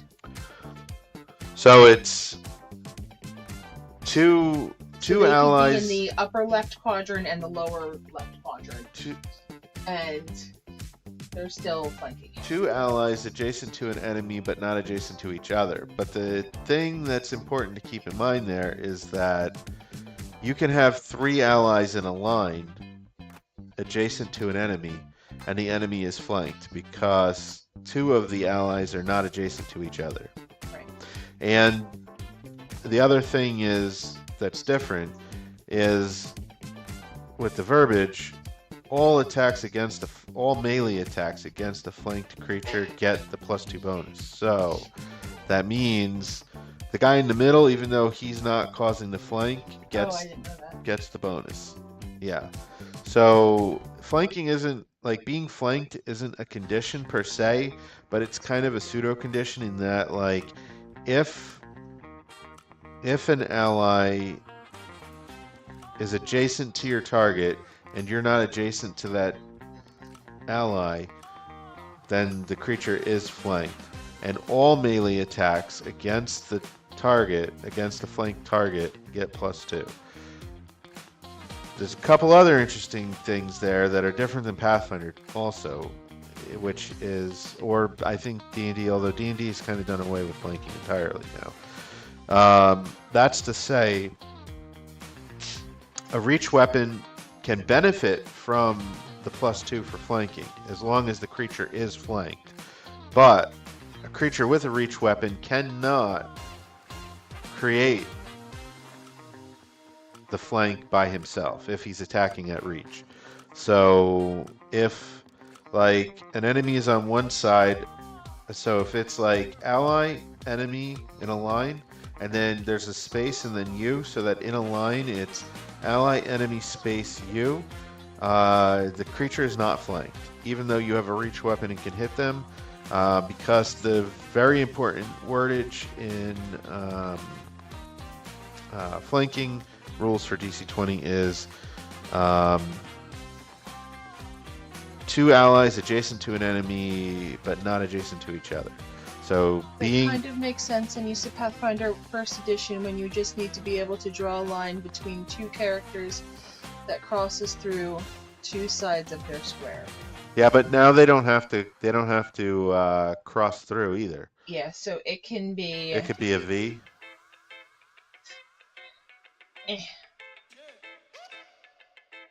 Still.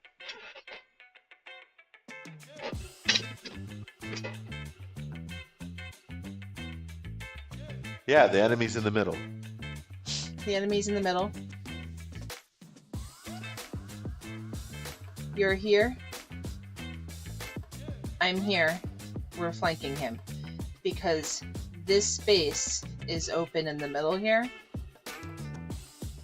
And there's space between us, so we're flanking.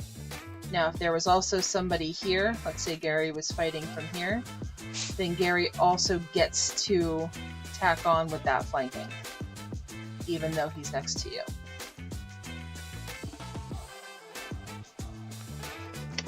Yeah, so the important thing is that there's a very specific situation that creates a flank, but it's way more prevalent than in other systems. But there is no leeway with it. It is that very specific thing of two allies adjacent to an enemy. They just have to be adjacent to the enemy and not be adjacent to each other. And then the enemy is flanked. And then all melee attacks against that target. So normally only the two flanking characters get the bonus for flanking. But in this, all melee attacks get it. So reach weapons, whatever, as long as it's melee, you get the bonus. I actually like it. It's a very, very interesting way to do flanking. And now if somebody is holed up against the wall, you can still flank them. That's true too. Yeah. I'm just gonna say that I hope that they consolidate the conditions list. I think there's too many, and they are. I have a hard time keeping track of which ones do what ones are worse than others.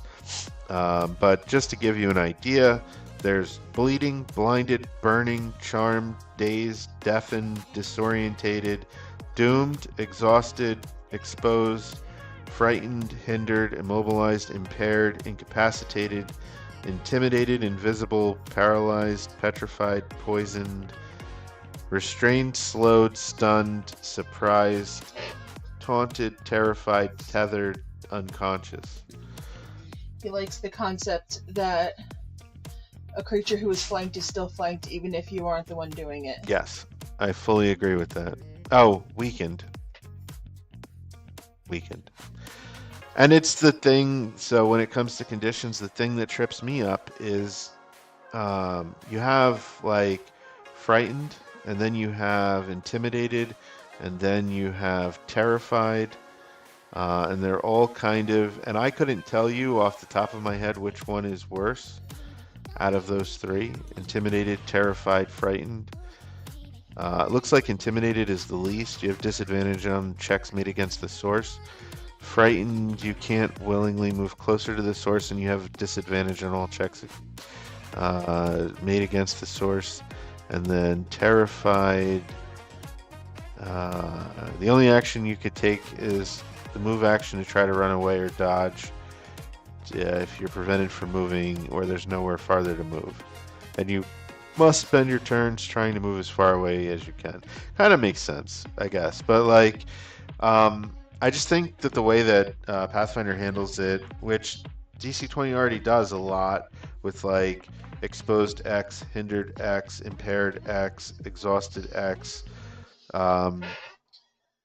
dazed X, frightened X, and having that might be an easier way to handle it. Just have different levels of the same thing instead of three different conditions that are similar but different.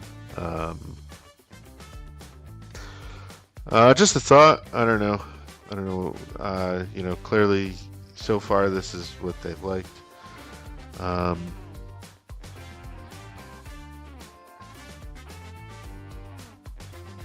Oh, surprised. Your current and maximum AP is reduced by 2. So, if you were surprised, instead of like losing your entire first round and all of that, just your AP is reduced by 2. For that first round, I guess, until you're not surprised. But that's cool.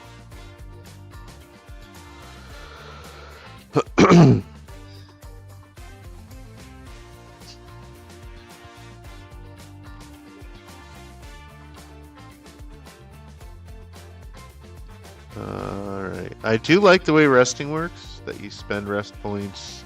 I like that it's a 10-minute rest for the quick rest. They changed the rest points to just, you have a number of rest points equal to your hit point total, your maximum, and you could just spend them 1 for 1 to regain hit points during a rest. That's really cool and flexible.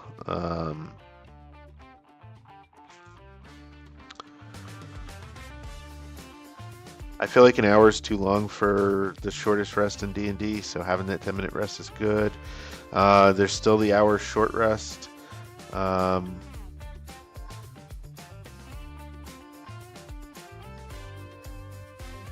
I don't like the rule, and I don't use it, that you can only gain the benefits of 2 quick rests per 24-hour period.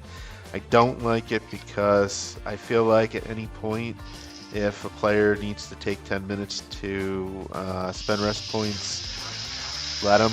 And also, like, I can't see charging the entire party one of their 2 quick rests because somebody needs to spend rest points. I do hold to the 2 short rests per 24-hour period. That's the hour. That's more substantial and it regains features. The quick rests don't regain features, so maybe that's the Pathfinder 2nd Edition player GM in me that, like 10-minute refocus. I think it's fine. But even on a long rest, you don't heal to full, which I know you appreciate, Allie. You spend... I hate that you heal to full on a full rest, which is why I went to the rolling hit dice for long rests. So halfway through the long rest is the way it works in DC 20. Halfway through the long rest, you can spend whatever rest points you have left for the day, and then at the morning you regain all of your rest points, and then you can spend them, to continue healing if you need to. I'm not sure what we've been doing. You want it up here? Yeah. I'm not sure what we've been doing with. Oh wow, you've been busy. Yeah, I'm not really sure what I want to do with that one. I might collapse that one later, but for the moment. So I'm not sure. 2 quick per short would make more sense than 2 quick per long. 2 quick per... Wait, what? Allowing 2 quick rests per short rest would make more sense than allowing 2 quick rests per long rest. Yeah, for sure. I though, like, I don't know, in Pathfinder you can always just take 10 minutes. I mean, unless there's something pressing that's preventing you from taking that 10 minutes. I don't see a problem with somebody with, the party just taking 10 minutes to, like, refocus and heal up. And, you don't have a limited number of rest points anyway.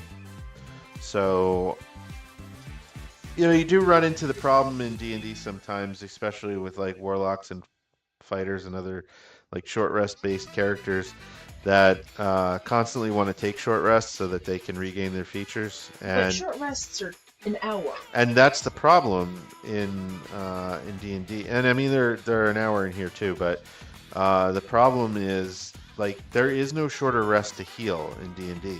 I feel like D&D would benefit from having a quick rest. 10 minutes, spend hit dice, heal up, and then continue on without needing to take that full hour to spend hit dice. And I think it would be fine.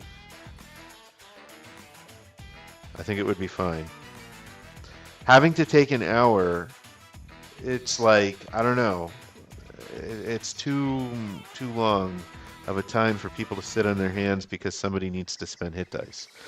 And then, you get the other players that just want their short rest abilities back. Limiting to 2 short rests per day, I think, would be a good... I think, and I would almost want to try it, to be honest, but if you instituted a quick rest into 5th edition where you could, in 10 minutes, spend hit dice and regain your hit points, you could do the hour short rest where you could spend hit dice to regain your hit points and regain your short rest features, but you could only take 2 short rests per day. It would change the way that people use their like pack slots and action surges and all of that, if they could only benefit from 2 short rests per day. And I mean, really, if you're spending 3 hours of the day sitting on your hands, like... But 3 hours isn't much. I suppose. I don't know. Now, don't get me wrong, 3 hours is a really long time if you're in the middle of a dungeon. Yeah. And there's, like, people there. Yeah. Like, an hour is a long time to be sitting in a dungeon. Yeah.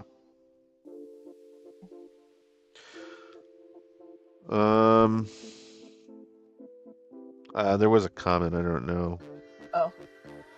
I think it was one of those choices made to onboard new people to 5e, but for experienced players to drag on the party. I disagree with 4th edition's rest time frame. I don't even 5 minutes for a short rest and an hour for a long rest. That was way too short for a short rest, I think. 10 minutes is fine. And then an hour for the long rest was absurd. Absurd. We would lock ourselves in a room just to take the hour and get the benefit of the long rest. In 4th edition. Only an hour for a long rest in 4th edition? In 4th edition, yeah. Wow. Mm-hmm.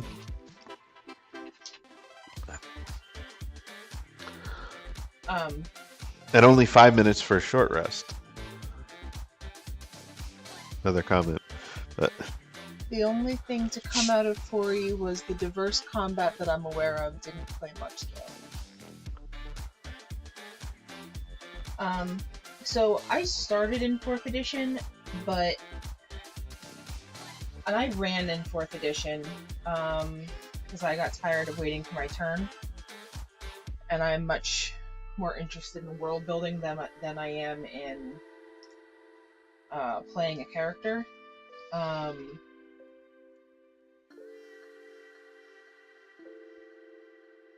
But I don't remember a lot of 4th edition. Other than Will Fortitude. I remember when the monsters changed and I went, crap, I have to convert all my shit now.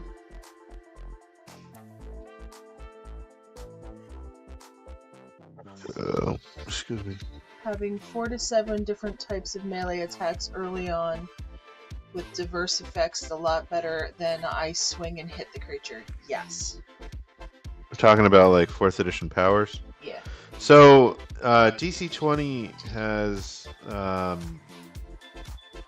maneuvers that all marshals can do. And it does make them pretty complex, I have to say, because every marshal pretty much has more maneuvers probably than even a Battlemaster fighter in 5th edition. Things like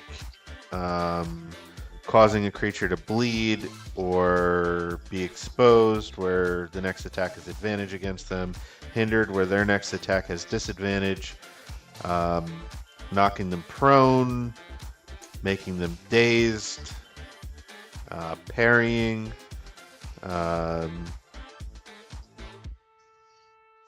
slipping away, where you can actually move one space.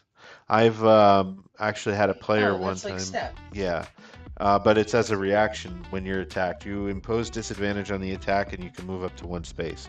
That's cool. Yeah, there was that one time that Guantam he kept using his action as a reaction to step, and he made his way back to the party every time a Sturge attacked him. It is another thing with DC-20, because I know that you're pretty adept with 5th, but you don't have like a move, a bonus action, a reaction, and an action. you have just the 4 action points and you spend them for whatever you want, but you're also not capped in only that one reaction. So when you look at Pathfinder 2nd Edition's action economy, it has 3 actions or 3 action points and a reaction. The reaction is the reaction and that's it. It's the only thing you can use it for is a reaction, and it's the only reaction that you could take. There's some feats that give you a second reaction that can only be used to do certain things like raise a shield or something. So, but DC 20, you have those 4 actions and you can spend them all on reactions if you want. And that's what that one guy did.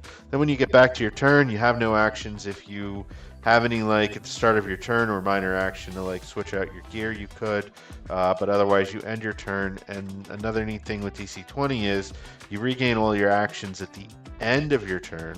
So you always just, you reach your turn, you spend all your actions, and then at the end of your turn you get them all back.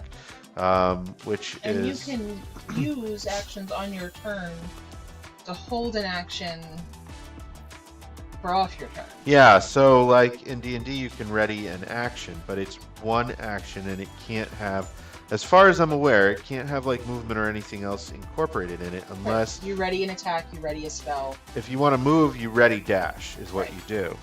So, and you can only ready actions, not bonus actions, technically, I believe. But, and then Pathfinder taxes you. I don't do that in my games. If you want to ready a bonus action, have at it. But I'm also big on if you want to pull yourself out of initiative, just do it.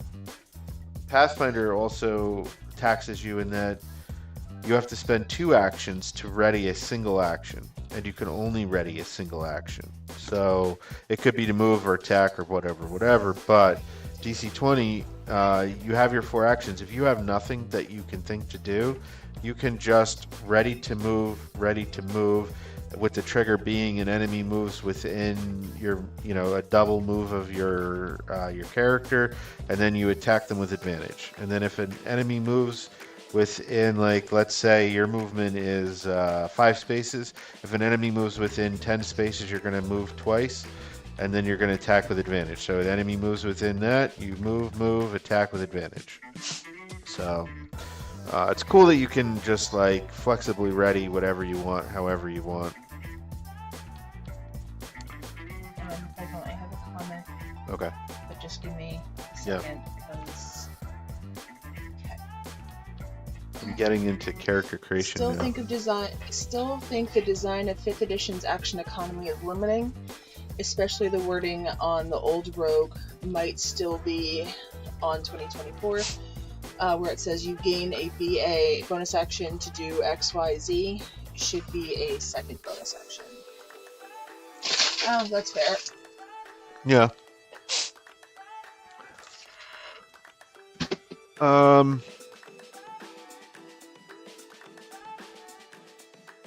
I always wish that with the monk, that I could get a second bonus action.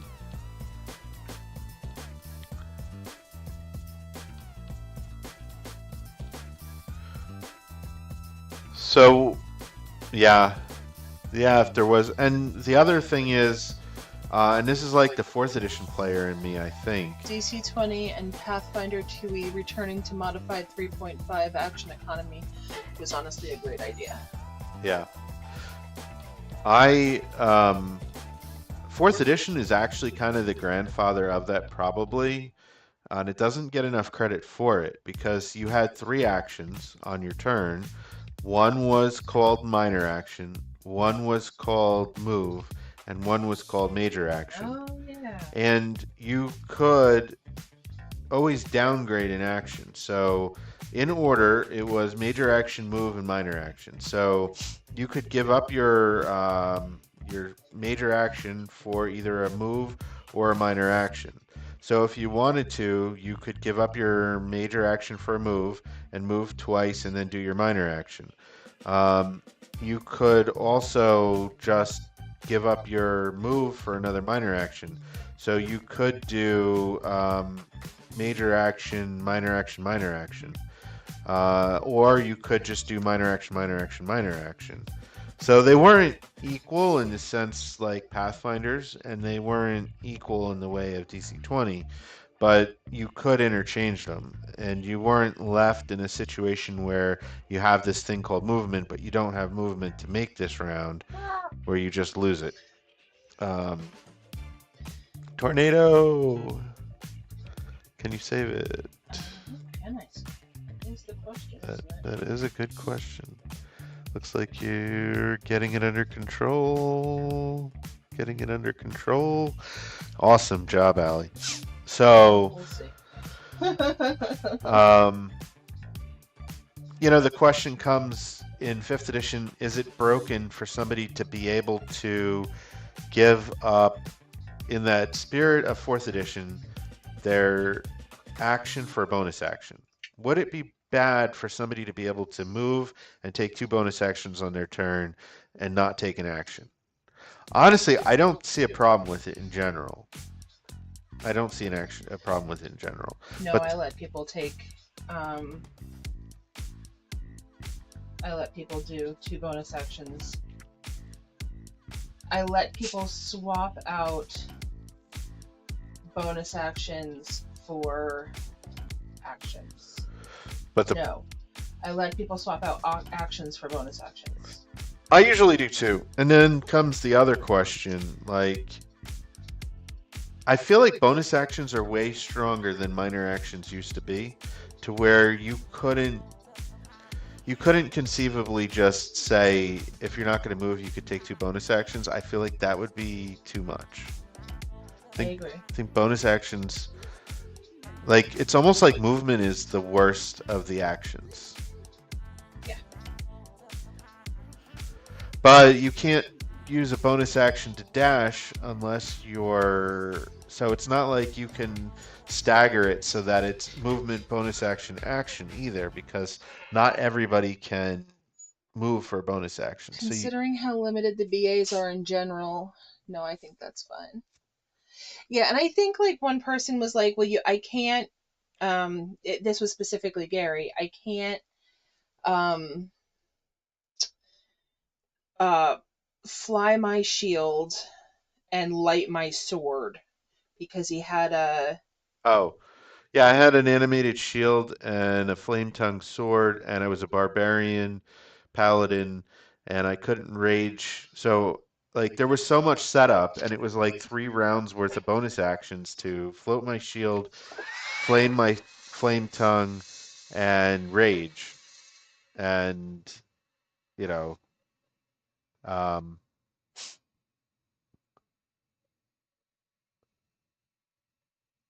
I don't know though, like, is it possible that like giving up your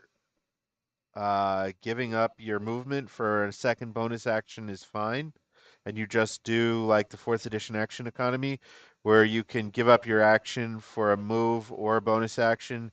You can give up your move for a bonus action, and bonus actions can't be given up for anything. I don't know.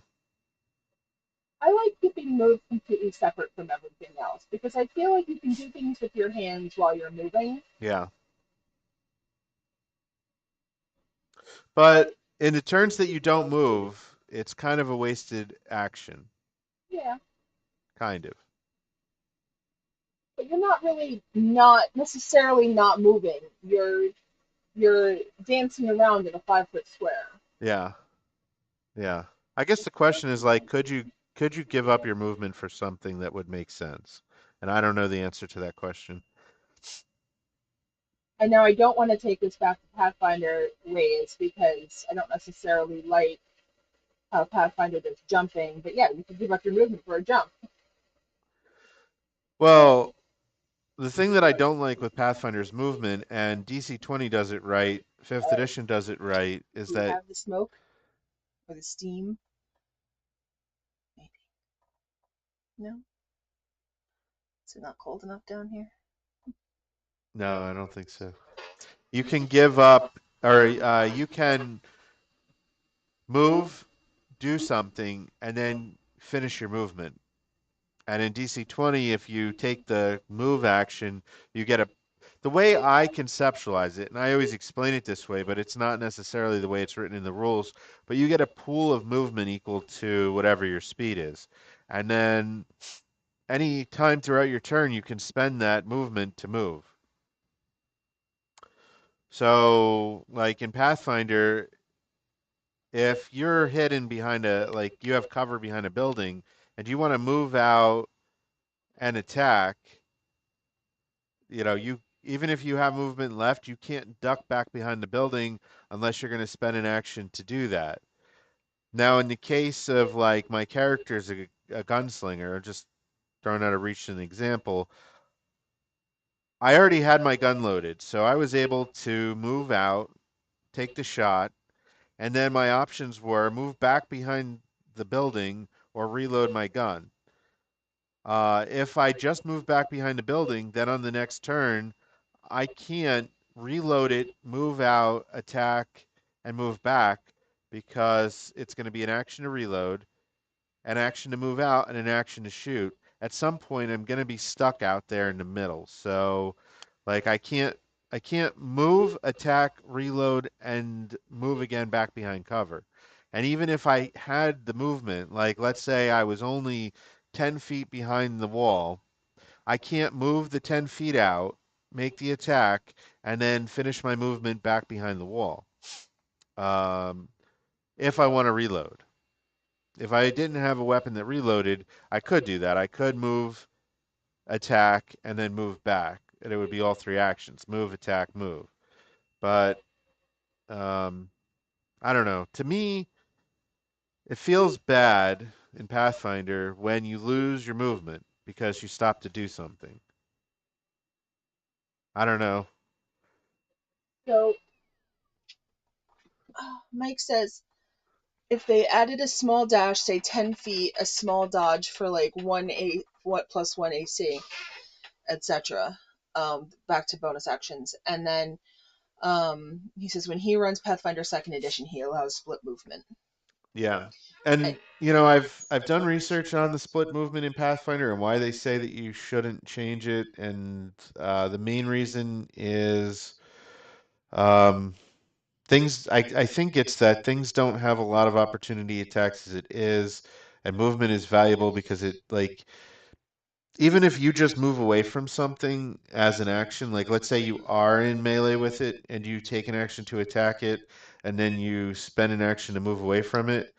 Um, they then have to, even if it's just a step, they have to spend an action to move up to you. So you've robbed them of one action. But if you can just freely attack, like freely continue your movement after attacking, like move up to something, attack it, and move away, um, you don't necessarily rob that action the same way. I don't know. There's something there in the balance. I haven't actually tested it. Um, I don't know. I guess I'm just finicky when it comes like not finicky is not the right word. I'm like worried about throwing off Pathfinder's balance because everybody harps on how like second edition Pathfinder's actions like is so balanced, and if you change one thing, you throw the whole thing off. And maybe it's not as bad as I'm thinking, but that's just, what I hear. Um, So one thing that uh, version 9 of DC 20's beta did was to add class talents. They were originally in 9, they were in with the classes, but now they're in under talents. So there are options that like when you reach level 3, instead of taking a subclass, you can take a Paragon instead, and you essentially just get an extra class talent.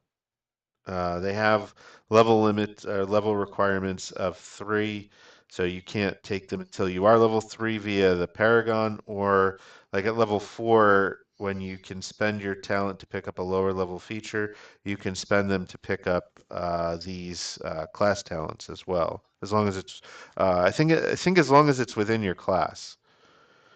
I could be wrong on that. To take a class talent from a class, you must have at least one feature from that class. Yeah. So you have to at least, it either has to be your class or you have to have already picked up a feature. But their requirements currently are level 3. So, um, unfathomable strength for the barbarian, for example. It requires having the rage feature, so Barbarian could just pick it up. Otherwise, you would have had to already pick up rage. It gives you Titan grip. While raging, you can wield two-handed weapons using only one hand, so you could dual wield two-handed weapons. And then Titanic leap, your jump distance increases by one. The other Barbarian class talent is Swift Berserker. You need to have Rage and Berserker from the Barbarian, so you need to be a little bit deeper down Barbarian to take this one. Quick to Anger, you can immediately enter a Rage as a reaction upon rolling for initiative, so that saves you the stamina and the action point in order to Rage. An Unstoppable Charge, the movement granted by your charge ignores difficult terrain and doesn't provoke opportunity attacks, so it allows you to when you make an attack as a barbarian, you get two free spaces of movement. That's how their charge ability works. Um, this is making that not provoke the opportunity attacks, and you can do it over difficult terrain without being slowed down. So it's actually pretty cool. And there's a bunch of these Paragon class talents. The other thing when you take the Paragon, and I think only if you take the Paragon, not if you pick these up individually, is you get a flavor feature called Jack of One Trade, and it gives you an extra trade point. So you get a little bit more trade training when you pick the Paragon.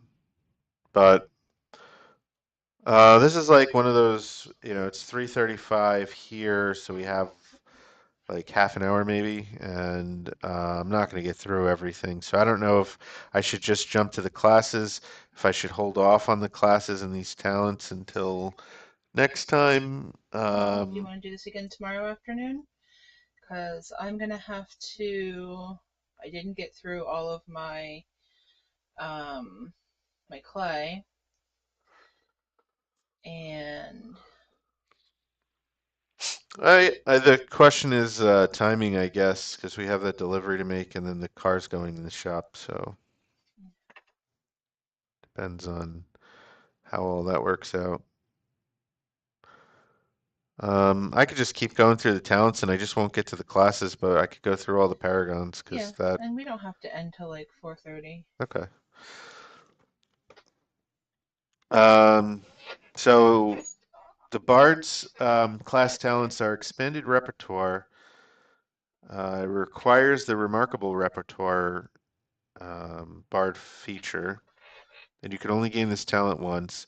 You gain the following benefits: 2 skill points, 2 spells of your choice from any list, and you gain another manner of magical expression, allowing you to choose to gain the benefits of either auditory or visual manner each time you cast a spell. So extra skill training and 2 spells from any list. Pretty cool. Helping Hands. Font of Inspiration is the requirement. Once per round, when you take the help action, you can grant a bonus D8 help die to a different creature within range, including yourself, that they can apply to the same type of check. So I know Allie would have appreciated that because you liked the Bard and being able to provide those help. Champion's Resolve for the champion. Now, champion in DC 20 is what you would know as a fighter, not to be confused with the champion from Pathfinder, which is a paladin. The requirement is adaptive tactics. When you use a tactical die, you gain the following benefit: Assault, the attack deals +1 damage, and Deflect. If the attack misses, the attacker takes 1 damage of a physical damage type of your choice. So the tactical die from the fighter is their level 2 feature, champion. Their level 2 feature where they get a D8 every round. They get it back at the end of their turn, just like their action points. and they can spend it to add a D8 to their defense, or they can spend it to add a D8 to an attack. That's assault and deflect. Um, this champion's resolve ability makes the assault feature, the attack that you use it on, they take +1 damage. And with deflect, which is where you add the D8 to your defense, if the attack misses, you deal 1 point of damage to them. So it makes your tactical die a little bit better. It's a very good feature. Very good. Having a pretty much a D8 help die every round for either your defense or your offense. You get it back at the end of the round, so end of the turn. So, if you need it on your defense throughout until your next turn, you have it. If you didn't use it on your defense, then you have it for your offense. Disciplined combatant requires fighting spirit, which is, I believe, what gives you second wind. Once on each of your turns, you can spend 1 stamina point to gain the benefit of combat readiness. Additionally, you can use second wind without being bloodied. So without being at less than half your hit points, you can use second wind. And spend a stamina point to gain the benefit of combat readiness. Combat readiness gave you the ability to move. So this is like confusing maybe in the sense that I'm trying to remember what these features are without having the class pulled up to reference. But normally champions, when they roll initiative, they get to benefit from either a free move and advantage on their first attack, or um, the benefit of a single action dodge and something else. I don't remember. But there's a defensive one and an offensive one, and then this would let you spend a stamina point once each turn to gain that free movement and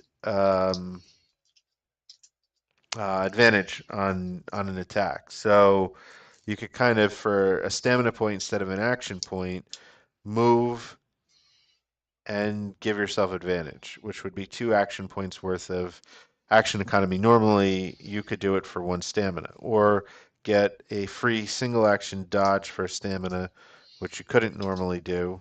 And I don't remember what the other thing that does. The defensive option from combat readiness. All right. Continuing on, the cleric has expanded order. They actually have 3 class talents. The expanded order is you gain 2 additional divine domains. You can't choose the same option more than once. So that's pretty cool because the divine domains are really, really cool, really flavorful, powerful in general, and being able to pick 2 more is cool.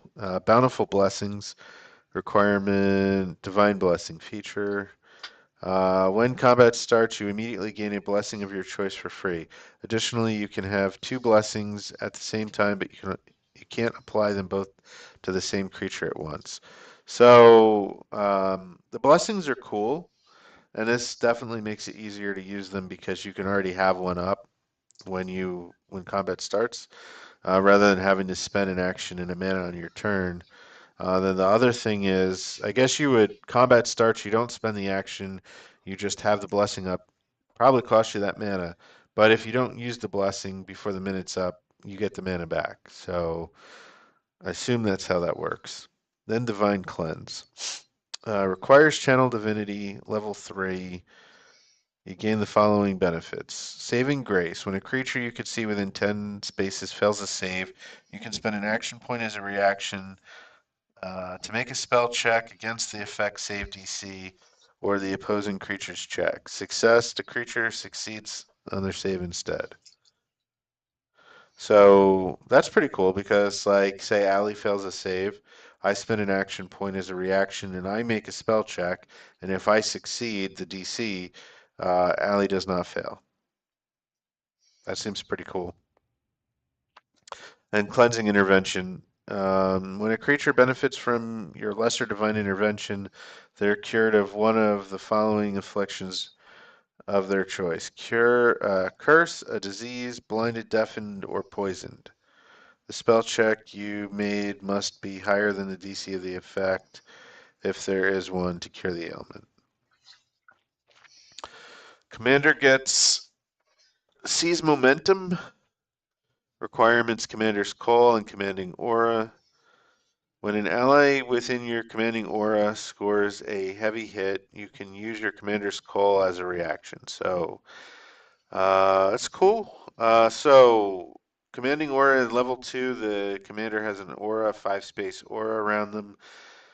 Usually does various things like providing a D8 help, providing imposing disadvantage on attacks against people within that area. All of these things cost you an action to do. Um, but this is if an ally scores a heavy hit, they beat the enemy's defense by 5 or more. Then you get to Commanders are not the paladins, they're the fighters. their champions are the fighters. Commanders Oh, are I'm sorry. like warlords from 4th edition, or they kind of marshal people around the battlefield. So they can use Commander's Call as a reaction. Normally, Commander's Call you can only use on your turn, but this is like one of your allies. So Allie, I'm the commander, let's say, and she's within 5 spaces of me. She scores a really good heavy hit on a creature.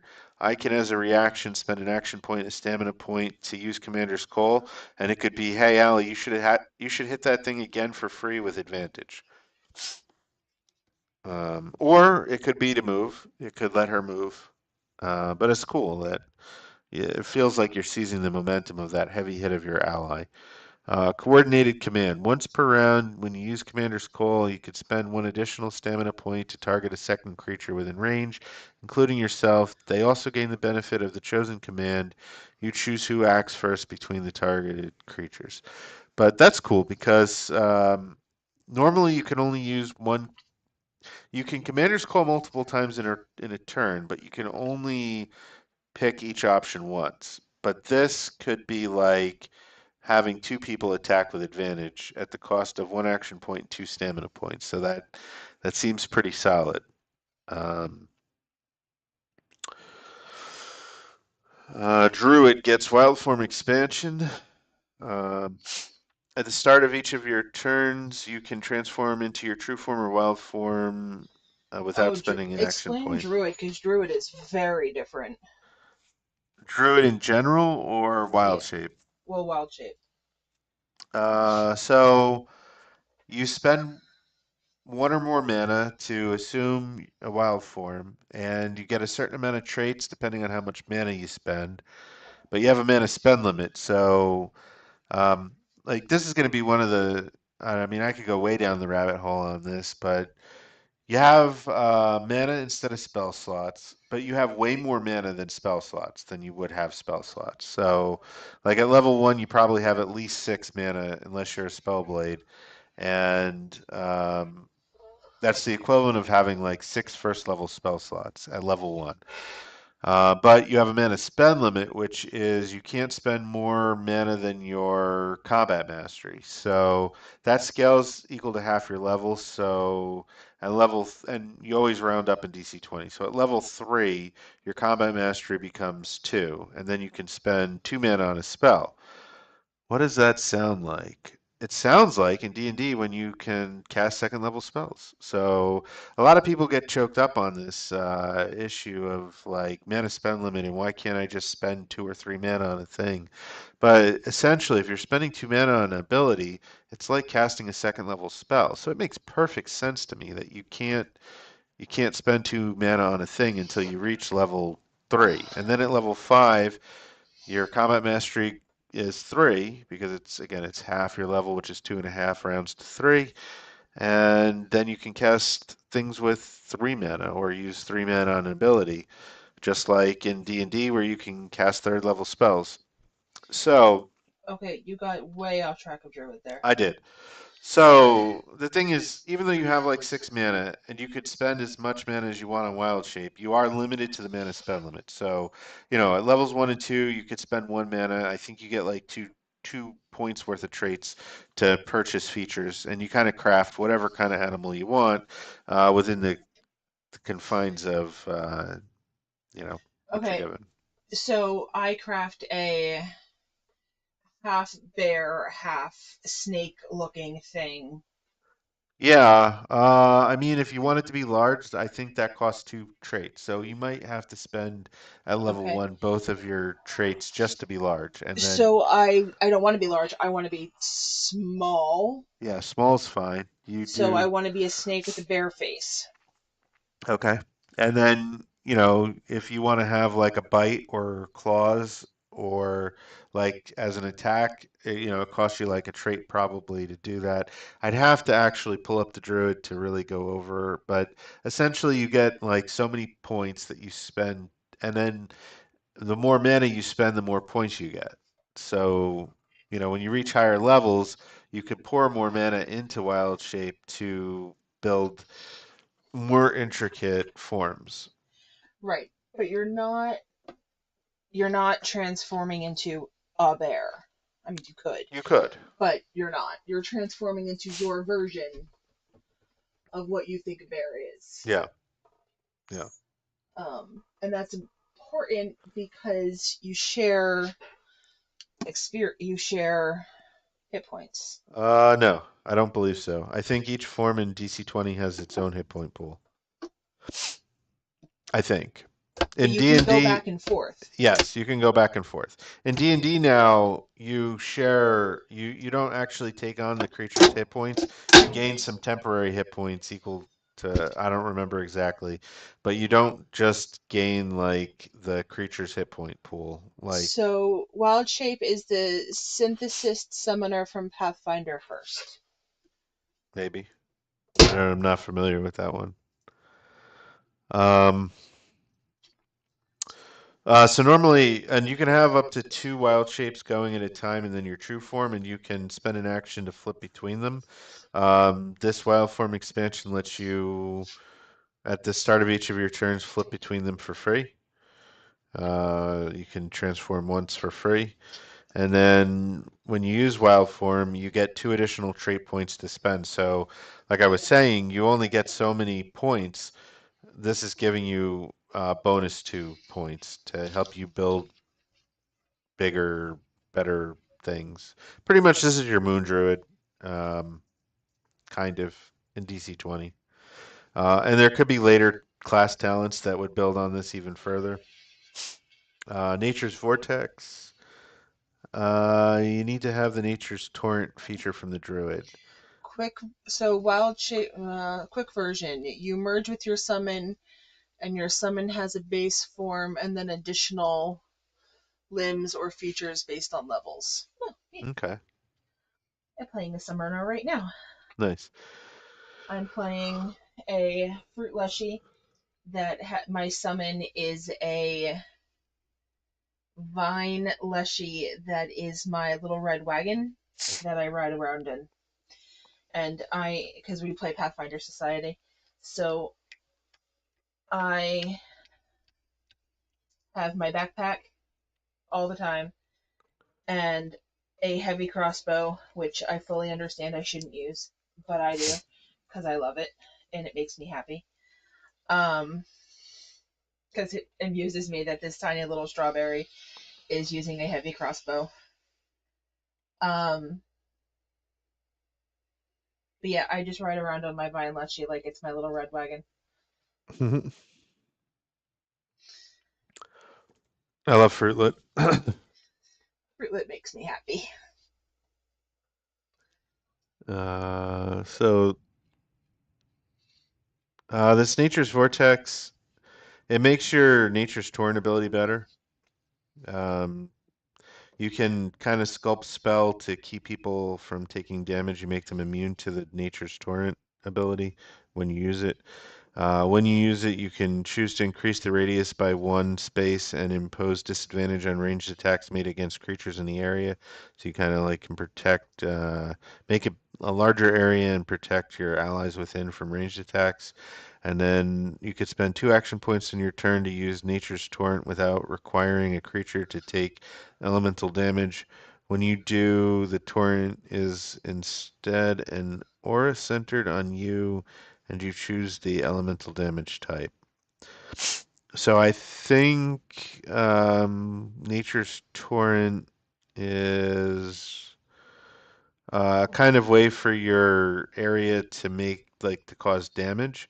And with this, you can kind of like force it instead of having this certain situation need to happen. You can just spend 2 action points and make it happen.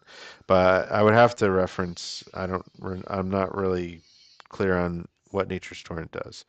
This is, I think, maybe um, an issue with the layout currently. People were confused when the class talents were in with the class because they weren't clear on like how to pick them up.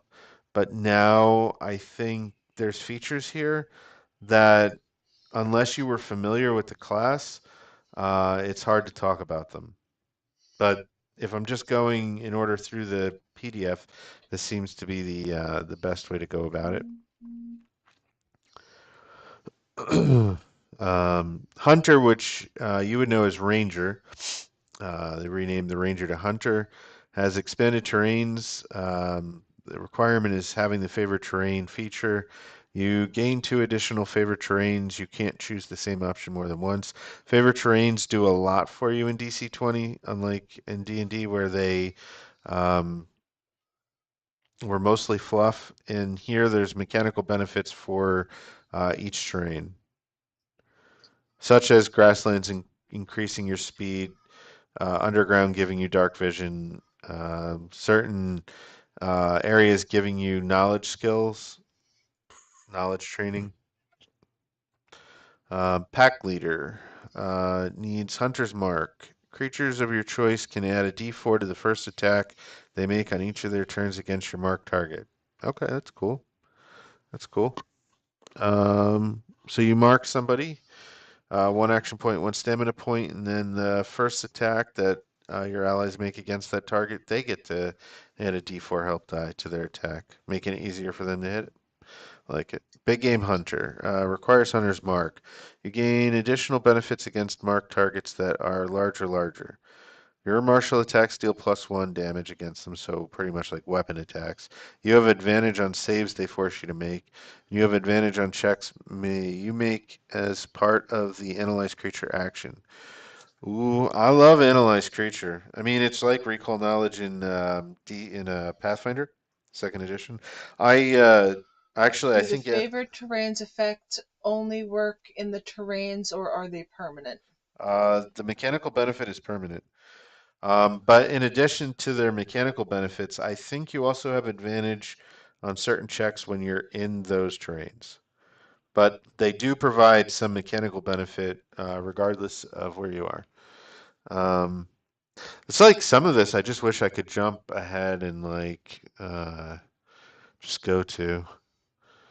The monks can gain 2 additional stances with their expended stances. Also, once on each of your turns, you can enter a monk stance without spending stamina. So normally a monk can switch stances for free at the beginning of their turn. This expanded stances not only gives the monk from 2 stances to 4 stances, 2 additional, but they can later in their turn switch for free. Internal damage. When you make an unarmed strike, you can spend any amount of stamina to cause the target to make a repeated physical save. Failure, they become impaired for a minute. While impaired, this way they take sonic damage at the start of each of their turns equal to the stamina point spent. So that's kind of like open hand monk, kind of saving throw type thing. And Steel Fist. Your unarmed strikes deal 2 damage, but no longer have the impact property. So the way that unarmed strikes normally work in DC 20 is they do 0 damage. That means that you need to beat the creature's defense by 5 or more in order to actually deal +1 damage, and so on. Like, 10 is going to be 2 points of damage. Um, if you're not a monk and you're wearing a gauntlet, you still deal 0 damage on a hit with an unarmed strike, but your hit has impact, so you go from 0 damage to 2 damage because you get +1 damage on a heavy hit. So The gauntlet will make you deal 2 damage if you get that heavy hit on an unarmed strike.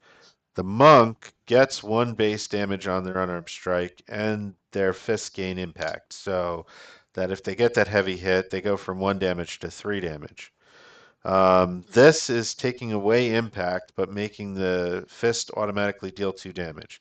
So on a regular hit, you deal 2 damage instead of 1, and on the heavy hit, you still deal 3, but you don't need that heavy hit to get the extra damage. That's what that does. Mike says that is wild. A real impact for having your character's background be tied to certain areas of the world. Truly a wonderful idea. It is. I agree. I agree. The favorite terrains, the hunter or ranger, as you know, you might know, I think is really well done in DC 20 because they also get, you know what, I almost want to jump ahead. I think I am gonna jump ahead. Um, we didn't do the rogue, the sorcerer, the spellblade, the warlock, the wizard. I'm gonna jump ahead though. And just note to self that I need to come back to those at some point. If there was anything that changed in the ancestries, it was to come in line with AD and PD instead of PD and MD. But I want to get to the hunter because, and there was something with the druid too, right? So,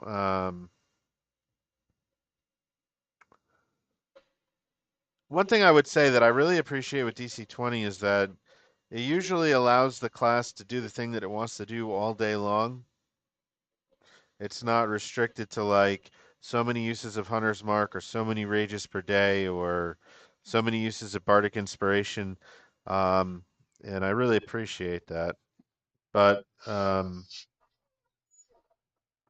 the Hunter. So the Hunter gets Hunter's Mark as one of its features at level 1. You can spend an action point and a stamina point to focus on and mark a creature you can see within 15 spaces as your quarry. Alternatively, you can mark a creature by studying its tracks for at least a minute. While a creature is marked, you have the following benefits. You have advantage on awareness and survival checks to find them. The first martial attack against the target on your turn has advantage and ignores PDR. When you score a heavy or critical hit against the target, you automatically grant a D8 help die to the next attack made against the target before the start of your next turn. And I do find that Rangers forget about that. Um, the target is marked as long as it's on the same plane of existence as you and vanishes early if you complete a long rest or fall unconscious or use this feature to mark another creature. So this is pretty much is it Hunter's Mark in fifth? It is. It is Mm-hmm. called that. But it's not a spell in here. It's just an action point, a stamina point. You mark it. And it's not requiring concentration, which I know is like one of the biggest downsides that people have with Rangers in fifth edition. And it gives some pretty good things. Advantage on your first attack against it each turn.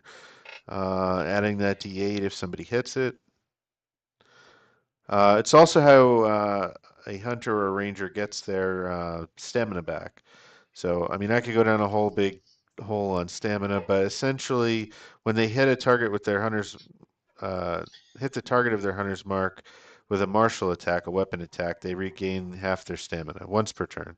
Um, there's a couple other things, like if their hunter's mark target is reduced to 0 hit points or dies, um, they succeed on a check to recall information about a creature. Succeed on a check to locate an unseen creature. So if you do the hunter things, you gain half your stamina back, and you use stamina to mark things. Favorite terrain. So there's coast. Okay, let's see. Gary, when you take a breath there, can I Yeah, have another rag or two? sure. New ones. These things Allie really likes. They're I pretty do. cool. It's like towels on a roll, but they're like legit towels. Um, there are those things that have the awful feeling that I can't think of what they're called at the moment. You need me to take that? Sure. Here, I'll give you another one too. I gotta find where it's going. Flat space, always an issue in a studio, Yeah. Um, especially a tiny studio. So anyway, with these towels, they're, oh man, what are they called? They're the thing, Texture. they're the things that feel awful. Um, but you can wash them, throw them through the washing machine, which I will put them through a bucket of water first so that the clay doesn't go through our washing machine. But I keep coming up with fiberglass. That's not the right word for these. Oh, um, Fuzzy. yeah, but they're the ones that have the awful texture that I hate so much Hmm. that I can't feel when my hands are covered in clay. So hunters get favorite terrain. You are particularly familiar with two types of Yes, environments. microfiber. That's it. They're Yeah, awful. I hate yeah. them. But yeah, I can wash them and then just put them back on a roll again. So they're awesome, and I can't feel the texture of the microfiber with all the clay on my hands. So it's amazing.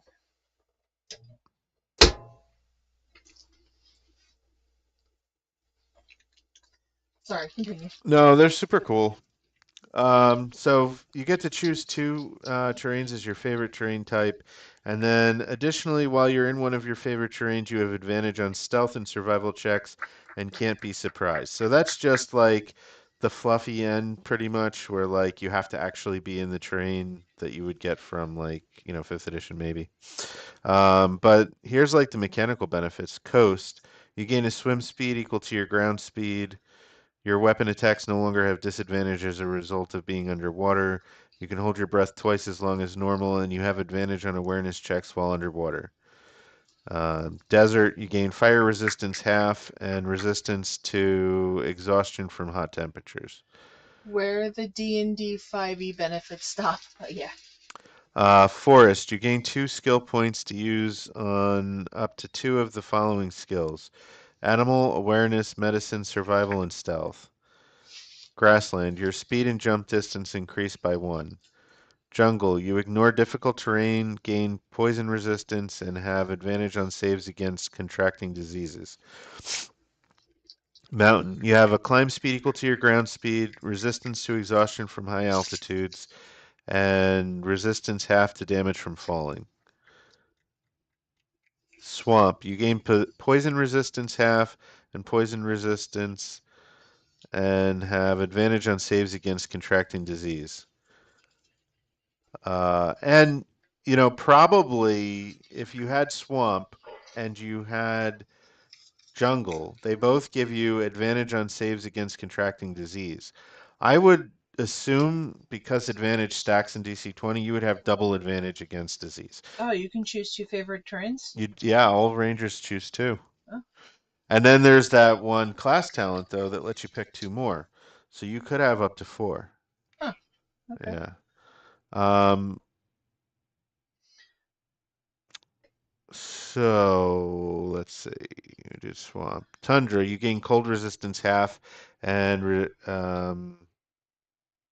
resistance to exhaustion from cold temperatures. Subterranean, you gain dark vision 10 spaces. If you already have dark vision, its range increases by 5 spaces. Additionally, you gain a tremor sense of 3 spaces. If you already have a tremor sense, increase it by 2 spaces. Urban, you gain 2 skill points to use on up to 2 of the following skills: influence, insight, investigation, intimidation, and trickery. And cool that Ranger has urban as an option, because you don't normally see that. Pathfinder also has that, which, or at least Pathfinder First Edition did. Um,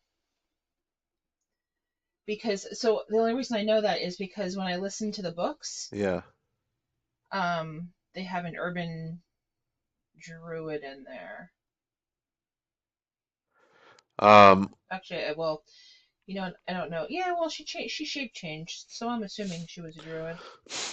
all the all the classes get a flavor feature, and the hunters is bestiary, where they have like a book full of monster lore, and you Yeah, we have a can. player who like consistently writes down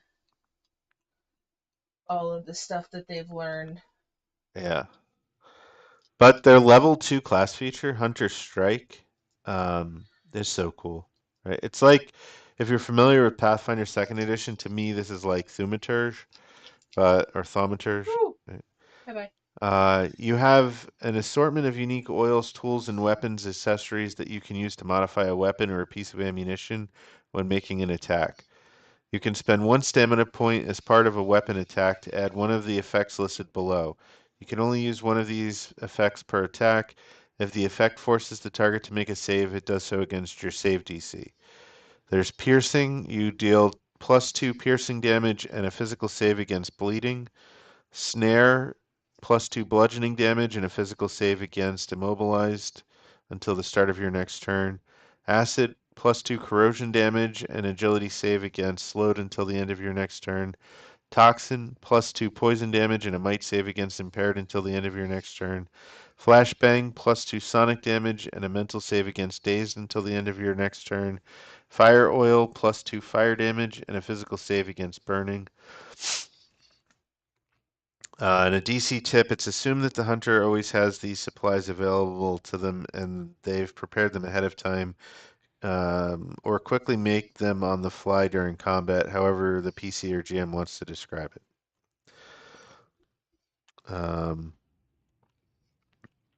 So that's the hunter or ranger. And then there's the subclasses. So when you reach level 3, you could either pick up one of these two subclasses. There's going to be a third also in the final version, or you could pick up a paragon.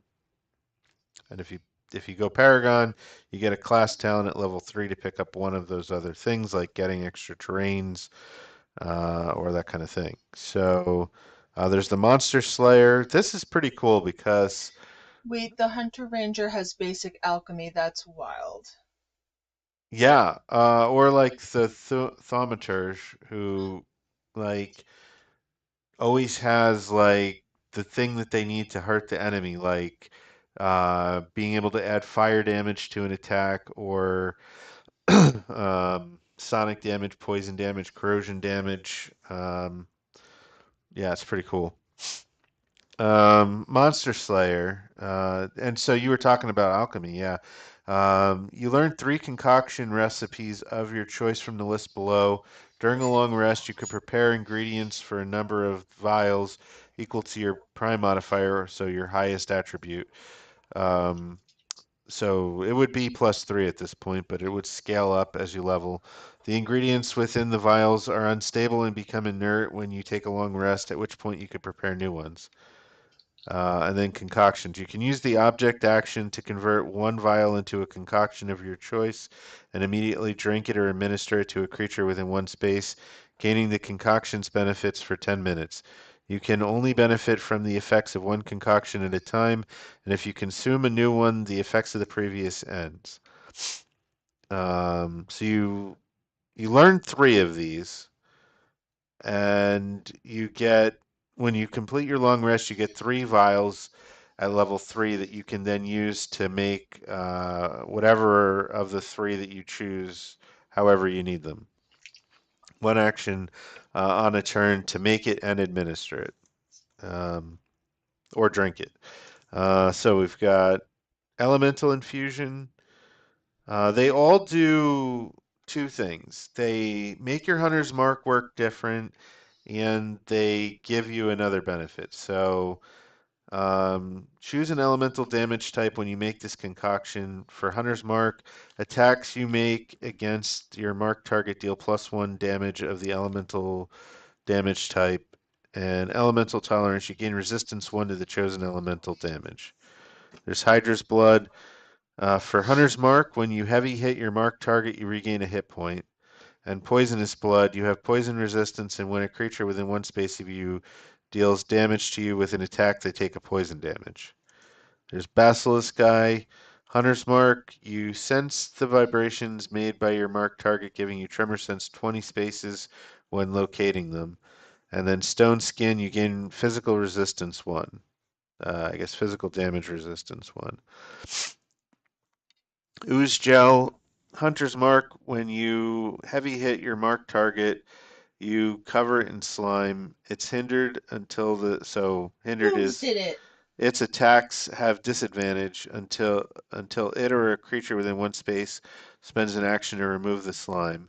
And then amorphous body. You can climb difficult surfaces without needing to make a check, including upside down and on ceilings, and can squeeze through gaps as small as 2 inches. So you can make ooze gel. Hooves. Uh, aberrant tumor. I love boogs. While within 20 spaces of your marked target, you have advantage when you analyze creature on them and have advantage on mental saves your marked target forces you to make. And unreadable, you gain psychic resistance 1, and your thoughts can't be read by others unless you allow it.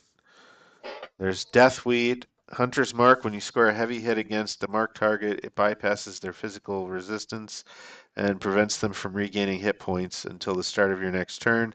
And Death State, you enter a state between life and death, granting you umbral resistance half, immunity to doomed, and advantage on death saves. Plant fibers, Hunter's Mark. If your marked target fails a save, you force it to make. They can't move until the end of your next turn. And plant stitching, you become immune to bleeding and gain 1 temporary hit point at the end of each of your turns. So essentially, like 1 free damage that you could take every round. Divine Water, Hunter's Mark. On each of your turns, when you score a heavy hit against your marked target, it becomes exposed on the next attack against it before the end of your next turn. So the next attack against it has advantage. Brilliant Essence, you gain Radiant Resistance half and Radiate Bright Light in 5 space radius. And then there's the Trapper. They can create traps and then set the traps, recover the traps. The Monster Hunter one is probably my favorite out of that. Yeah, so with that one, he said so someone was playing the Witcher games when designing this Yeah, class. yeah. Witcher was his inspiration. I think he has said that World of Warcraft was another big um, inspiration. I wanted to look at. There's like so much with the subclasses to where like it's hard to do justice without like taking time with it. But the Druid has 2 main level 1 features. It's Druid Domain. They can spend an action point and a mana point to create a Druid Domain that includes small plant life and shallow water or other naturally occurring features. They create up to 8 spaces along the ground or walls. The first domain space must be within 1 space of you, and they must be adjacent to each other. But you could do a bunch of things with it, like moving creatures. Nature's Grasp, you can grapple them with the domain. Spend an action point, make a spell check against their physical save. And then if they're grappled, you can move them. Wild Growth, you can spend an action point and a mana point to make a spell check and cause somebody to regain hit points, somebody within the grove. And then you have the Wild Form.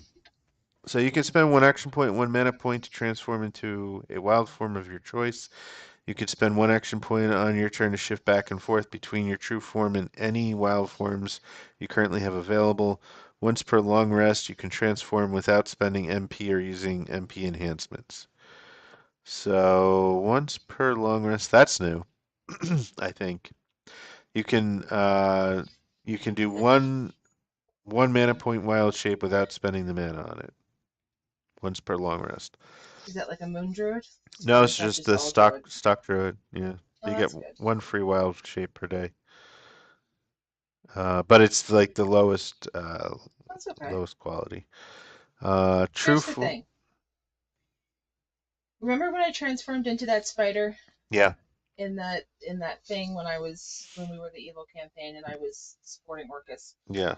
Um, People don't use tiny spiders for reconnaissance as a druid nearly enough, in my No, opinion. no. They always They think always big. want to go big and bad in combat, and I'm Yeah. just like, no, no, no. They need to I watch want to be they need inconspicuous. to watch the D&D movie. Oh, yeah, they Turn did in, that there too. turn into a fly. Um I so did mine first, not you fair. did. When you transform from your wild form to your true form, your statistics return to normal. You immediately revert to your true form when your wild form HP is reduced to 0 or you die. Wild form. When you transform into a wild form, you gain the wild form's current wild form HP. See wild form HP below, retaining any HP loss. Duration. Each wild form remains available until its wild form HP is reduced to 0 or you complete a long rest.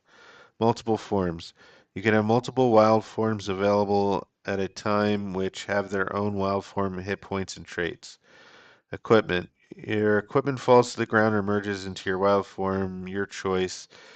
You gain the benefits of magic items merged with your wild form, but you can't activate them or spend their charges.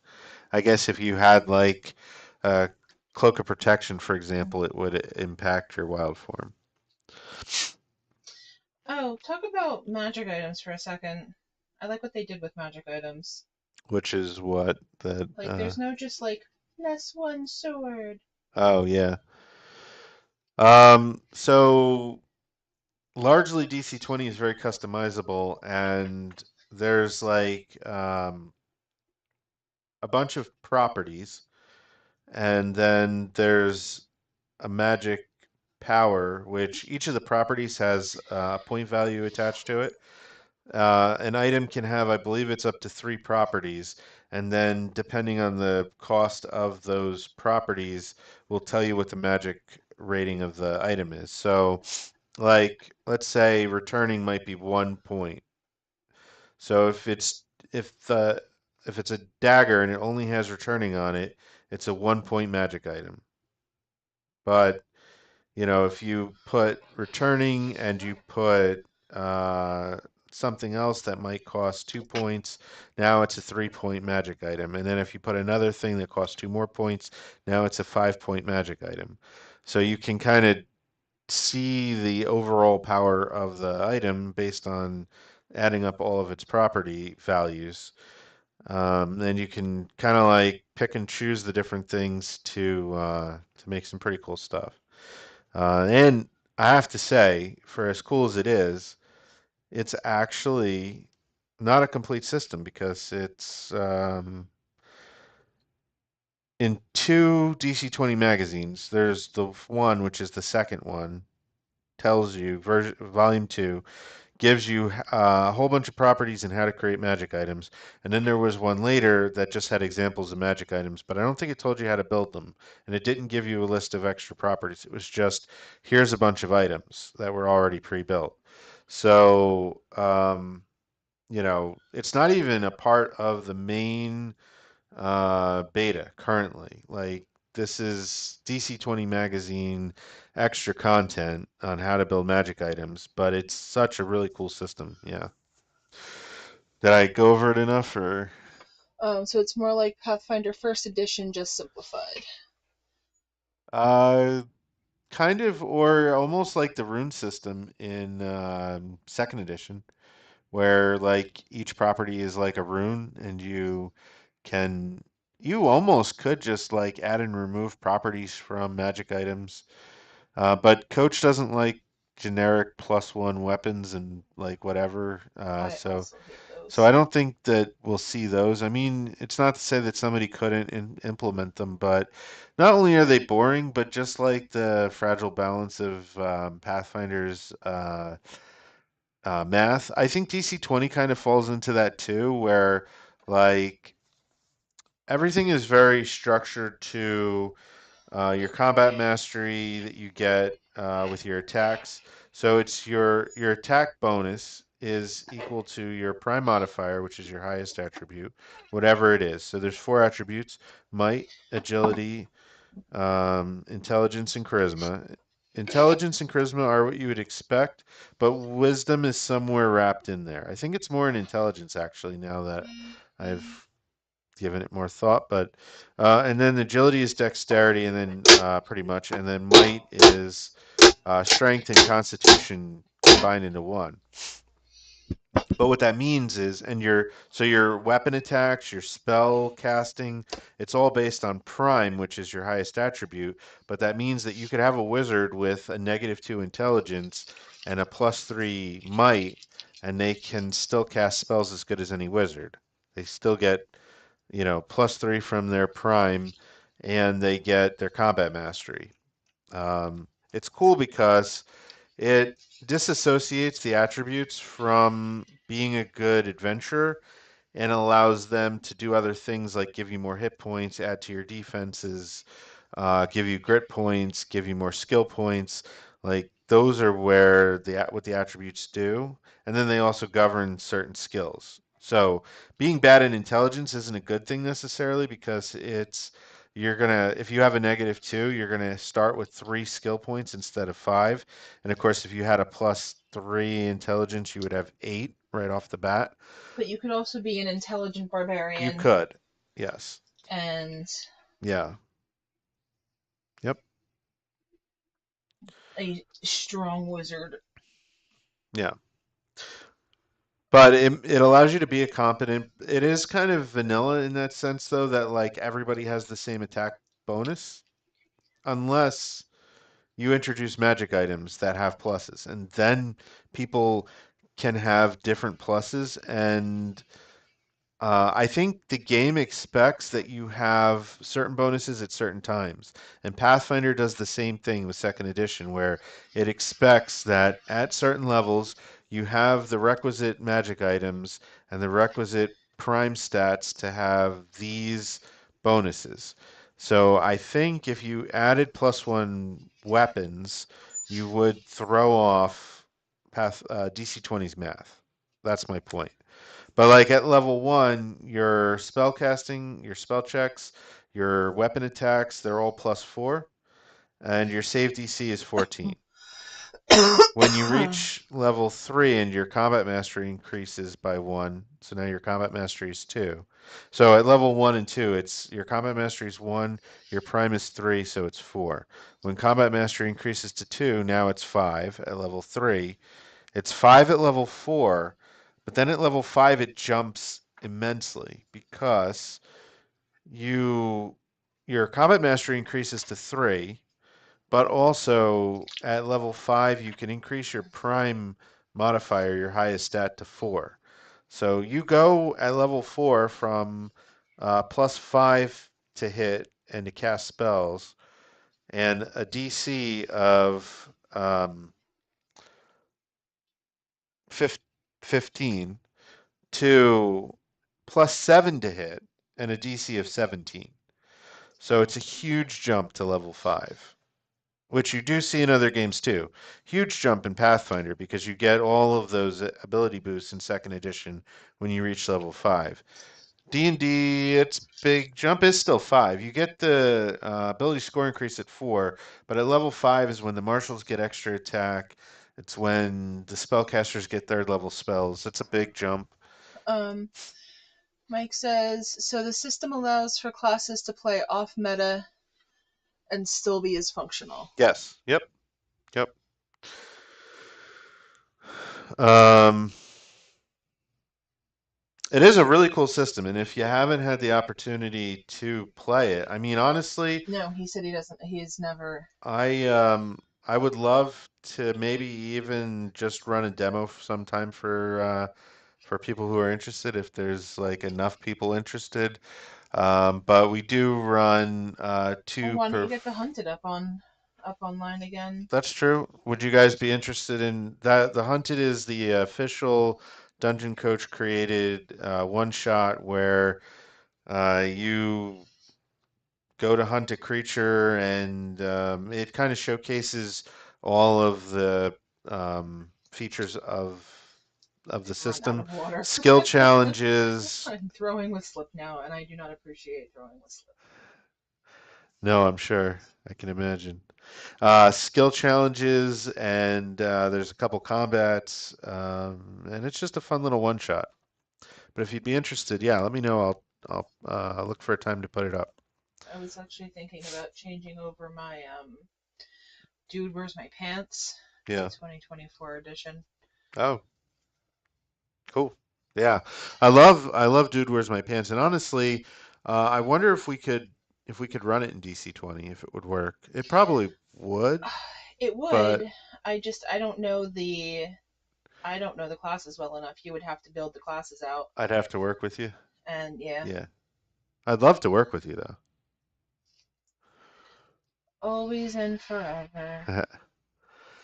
So the statistics on the wild shape, there's a stat block, a Can you generic get me stat water? block, and then you add extra features based on, you know, Can you get me water? yeah. Um, Um, can that green container right there that has the garbage bags in it, what are, right there, that green container. yeah. Can you just put water in it?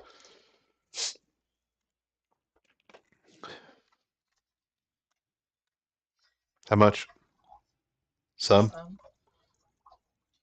Like a third? Yeah. Where do you want it? Here?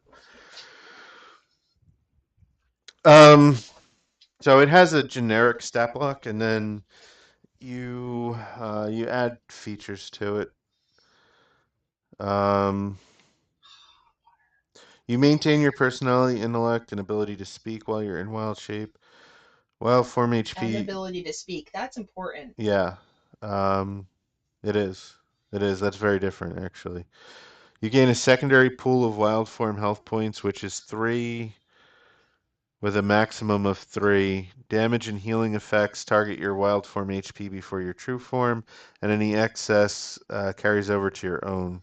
But any excess damage or healing. So if your true form is injured and somebody heals your wild form, they can heal through your wild form to your true form. Oh, that's kind of cool. Natural weapons. You have natural weapons, claws, fangs, horns, etc., which you can use to make unarmed strikes that deal one bludgeoning, piercing, or slashing damage. You don't benefit from talents or class features except druid class features, subclass features, and talents. Additionally, you can't cast spells or perform techniques. And then traits, you don't benefit from your ancestry traits, but you gain three trait points to spend on beast traits or wild form traits of your choice. You can't select negative beast traits. When you use this feature, you can spend additional mana points up to your mana spend limit to gain two additional trait points per mana point spent. That's where I was saying that you can spend extra mana to beef up your wild shape. So when you spend the one mana and action point to wild shape, you get three trait points, but you can spend mana up to your mana spend limit. So if you were level 5, you could spend two extra mana to gain four extra traits and get seven trait points and use them to purchase stuff from either, well, you know what? Yeah, either beast traits or wild form traits. So Beastborn is an ancestry, which is really awesome because um, I've seen Pathfinder Second Edition actually do this now with some of the newer ancestries, but like especially from Howl of the Wild. But Beastborn, you just get a bunch of generic type traits like defense increase, swimming speed, climbing speed. You know, it's a smorgasbord. And like for the convention that I ran DC 20 at, I built a Tortle Warlock. So what I did is I just envisioned a Tortle and I picked the traits that I thought a Tortle would have with my five points that I had to spend. So you do something similar here with the Wild Shape. But there's some, But I was able to make a Leshy. yeah, you can make a Leshy. Yeah, absolutely. Because it's all flavor. You know, there's a bunch of mechanical features, but you can flavor it however you want. That's what's really cool. Um, so the wild form traits that you could pick, like for 1 point, You can increase might or agility by 2. For 1 point, you can increase PD or AD by 2. For 1 point, you can increase your maximum hit points in wild form by 2. For 1 point, you can add resistance to a physical or elemental damage type. You gain resistance 1 of the chosen type. For 1, you can do skillful. You gain skill mastery in 2 of the following skills of your choice. So you can make your character like better at things like acrobatics, animal, athletics, awareness, intimidation, stealth, survival. Swift, you can increase the speed of the wild shape by 1. But you kind of build out your own wild shape every time you do it.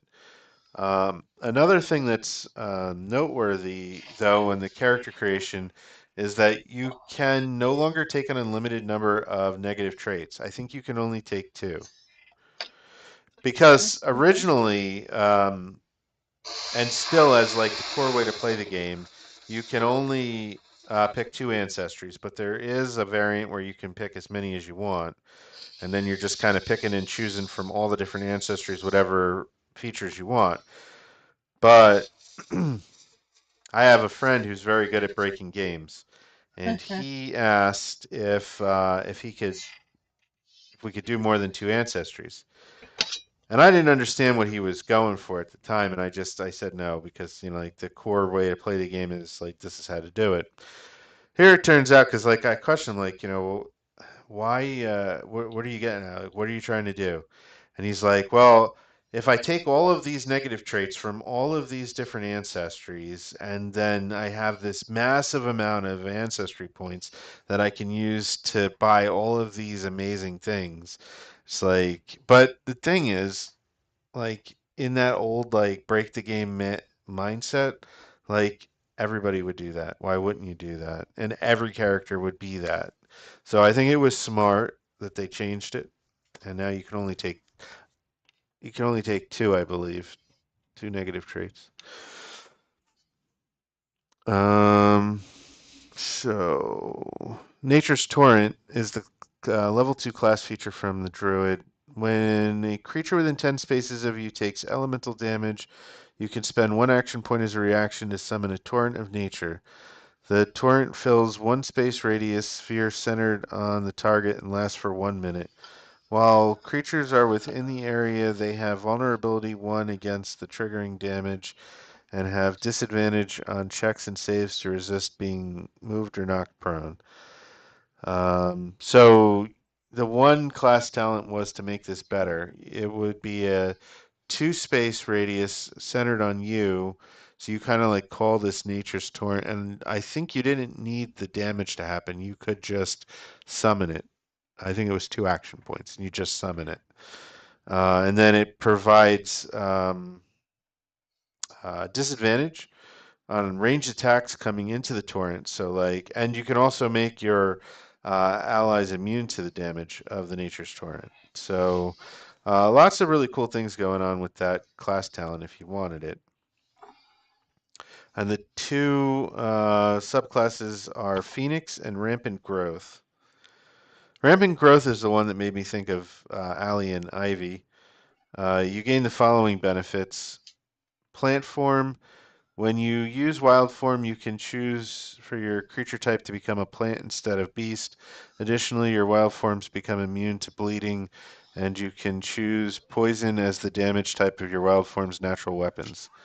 I mean, poison ivy. That's that's what you wanted. Vine Guard, plant life in your domain swirls to protect and support you. Creatures of your choice within your domain gain half cover. And Thorny Grasp. When a creature fails a save against your Nature's Grasp, it starts bleeding. Seed Vault as a flavor feature. You can magically produce the seeds of any mundane plants that you've ever touched. Sounds like Ivy, though. Mm-hmm. And Phoenix, Flames of Rebirth. You wield the power to lay down destruction to what exists and foster new life. Fiery Form. When you use your wild form, you can choose for your creature to become an elemental fire instead of beast. Additionally, your wild form gains fire resistance 1, and you can choose fire as the damage type. Cleansing Flames. When a creature within your druid domain is healed by one of your MP effects, you can remove one of the following conditions: impaired, dazed, burning or poisoned, and rolling wildfire. Creatures of your choice take 1 fire damage for each space they move within your druid domain, or if they start their turn within your druid domain. This is pretty much your wildfire druid, except they don't summon a wildfire spirit, but they can choose to become an elemental with their wild shape, which is kind of cool. That's cool. We actually had a wildfire druid in my in Lost Mines of Phandelver when I ran it. That was me. No, that was Talon. You were Spores druid. You were a Spores druid, inspired from 5th edition. What was my? Oh, that was 5th edition that I played in for the Wildfire Druid. Yeah. But we actually had like I homebrewed a wildfire druid where he had the wildfire spirit and all that. Fire within is the flavor feature. You are unaffected by cold weather conditions and can bring a gallon of liquid to a boil after making physical contact with it or its container for 1 minute. Also, Allie, it is 440. Yeah, I was just looking at that. I'm down to making lids now. Okay. Um,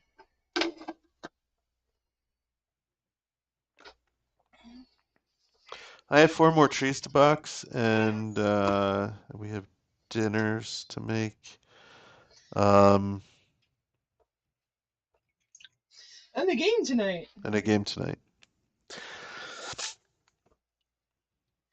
I've never thrown with this little clay. Did anybody say anything about the hunted? No. One thing I missed from playing Pathfinder First Edition was playing a bard caster. No, a card caster magus, which is a battle mage version of Gambit. Yeah. Um, yeah, I don't have time to go over everything right now. I will, I think, just state my thoughts on the current state of the Spellblade. I think that the Spellblade is too pushed currently. And I hope that, unless I'm wrong, that it's looked at and adjusted some. And my reasoning is, and initially, when I first saw the redo of Spell Strike, I was like, wow, this is amazing. So to compare it, I was actually going to do a whole video on this, and I ended up not actually doing it. But Pathfinder 2nd Edition, Spell Strike. 2 actions. You make a weapon attack, and that weapon attack is imbued with a spell that costs 2 actions or less and has an attack as part of its requirement. Unless you have like expanded spell strike or other feats. So it's just the base spell strike. Um, the thing is, in order for a magus to recharge their spell strike, they have to either cast a conflux spell, which is usually an action, or they need to spend an action on nothing but recharging the spell strike. So you only have 3 actions per turn. So if you want to spell strike and recharge it so you have it ready for the next turn, that's your whole turn. You're not doing anything else. You're not moving. Your whole turn is I spell strike, I spell strike, I spell strike, and I play Magus, and it's fine and it's cool, but it is also like very limiting in what you can do because if you want to continually spell strike, like that's it. That's what you do. So in DC 20, the Spellblade is your hybrid, kind of like you would consider your Magus or Paladin, or like it kind of draws all of the hybrid half caster, half like Gish into one. And they gave it Spell Strike at level 2. And well, let's look at this in comparison to 2 actions and then 1 to recharge it. Spell Strike in DC 20 When you make a weapon attack, one action, you can cast a spell. This is once per turn for no cost to recharge it. When you make a weapon attack once per turn, you can cast a spell as part of making that weapon attack. Reduce that spell's action cost by 1 and add that spell to the weapon strike. Um, but essentially, it means every round you can pretty much add like +2 of whatever spell damage, +3 if it's like a higher spell, to that weapon strike for free. And then Smite, I think they also maybe push too much. Just from what I've seen, and in comparison to what other players' characters are able to do, I think I feel bad for the other players that can't keep up with the damage that the Spellblade can put out. So, just as a quick example, let's say the base damage of the weapon is 2, right? And it benefits from a passive that does an extra point of damage if the target's more than 1 space away. So that's 3 base damage then, because the attack's always going to be from reach. And then for free on that 1 action point attack, you add Spell Strike. So you add 2 damage of whatever type the spell would do. And then you add Smite, which does 2 extra damage for 1 stamina. Now we're up to 7 damage. But now when you use Smite, you automatically also, for 1 stamina, get a free maneuver, which would normally cost you a stamina or an action point on its own. And you're up to 8 base damage. And that's not counting heavy hits or beyond. If you score a heavy hit, let's say the weapon has impact, you're up to 10 damage in a game that has like a base damage of 1 typically, 1 or 2. And then, other characters I see only dealing like 2 or 3 damage on a hit. So the disparity, I said the word wrong probably, disparaging, I don't know, whatever. The difference between what the Spellblade is capable of, and I'm not talking like players, just the character, the class, the amount of damage that it can put out in comparison to all the other classes, I think is too much. It's not balanced to the other classes, and it overshadows the other classes, is what I've seen.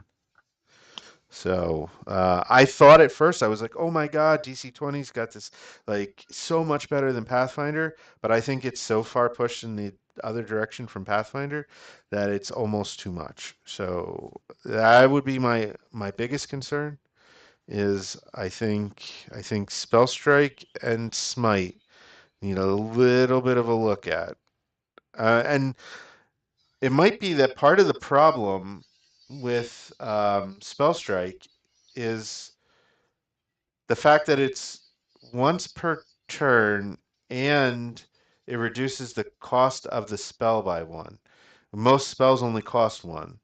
So you're getting pretty much a free spell every turn, and you're getting the benefit of um, essentially a free maneuver if you're smiting on top of it. It's just um, it's too much really. If you consider that, you're saving an action on the spell and an action on the maneuver. Yeah. Anyway, that's uh that's all that I could say on that. If you're gonna keep working, I could go through the change log because um,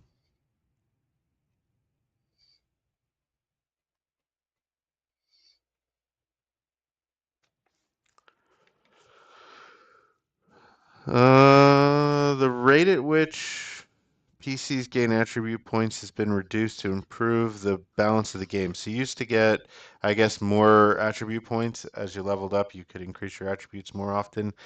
They've cut that back. Might is added to your area defense. Heavy armor no longer has a might requirement. Might no longer gives rest points directly. Uh, you just have a number of rest points equal to your max hit points. So you do get more rest points from your might, but it's a direct correlation of might giving you more hit points that gives you more rest points now. Agility is added to your precision defense. Agility contributes to your initiative check because Okay, that's not how it hold was on. before. Yeah. So before he said, and I didn't want to interrupt you. If we get enough people, I'd be willing to play the hunted. Yeah, if you need some or effects on that ability strike or smite, etc. Yeah, you need some or effects. Some or effects. Like this or that. Oh, yeah. And like, so the other thing is essentially your action cost on that attack that has a base damage of 8 is 1 action point. So you can still spend an action point for advantage. You could spend another action point for advantage if you wanted to roll with double advantage, just to make sure that you land that 8 base damage attack. And you could always spend extra stamina boosting the smite. You could spend the extra action point on power attack. Let's say you just wanted regular advantage. So you spend 1 action point for the attack, adding spell strike for free, essentially. Um, Adding advantage for an action point, adding power attack, adding smite, and let's say you had 3 stamina, you could smite. You don't get the extra power attack for every smite, only for the first, if it like per attack. But essentially, you would get +1 damage for each power attack. And I didn't calculate those in before, so that would take you to base 10 damage. And then the 2 extra smites would be +4 damage. So you're looking at a base attack of 14 damage with advantage every single turn. Well, I guess you probably wouldn't be able to smite that often, but not to that extent. But you still could smite a fair amount, and because you can also, as a spell blade, burn mana to regain stamina. So I don't know. It's probably not like that. You could throw 3 stamina worth of smite every turn, but um, at least not attack with advantage and have all those power attacks. But um, anyway, you got a base 14, and then if you get a heavy hit, you're up to 16. Uh, if it was a brutal critical, 16, you're at 19. Uh, and hell, just make it a brutal +1, and then you're at 20 damage. Um, kinda, kinda crazy. Kinda crazy.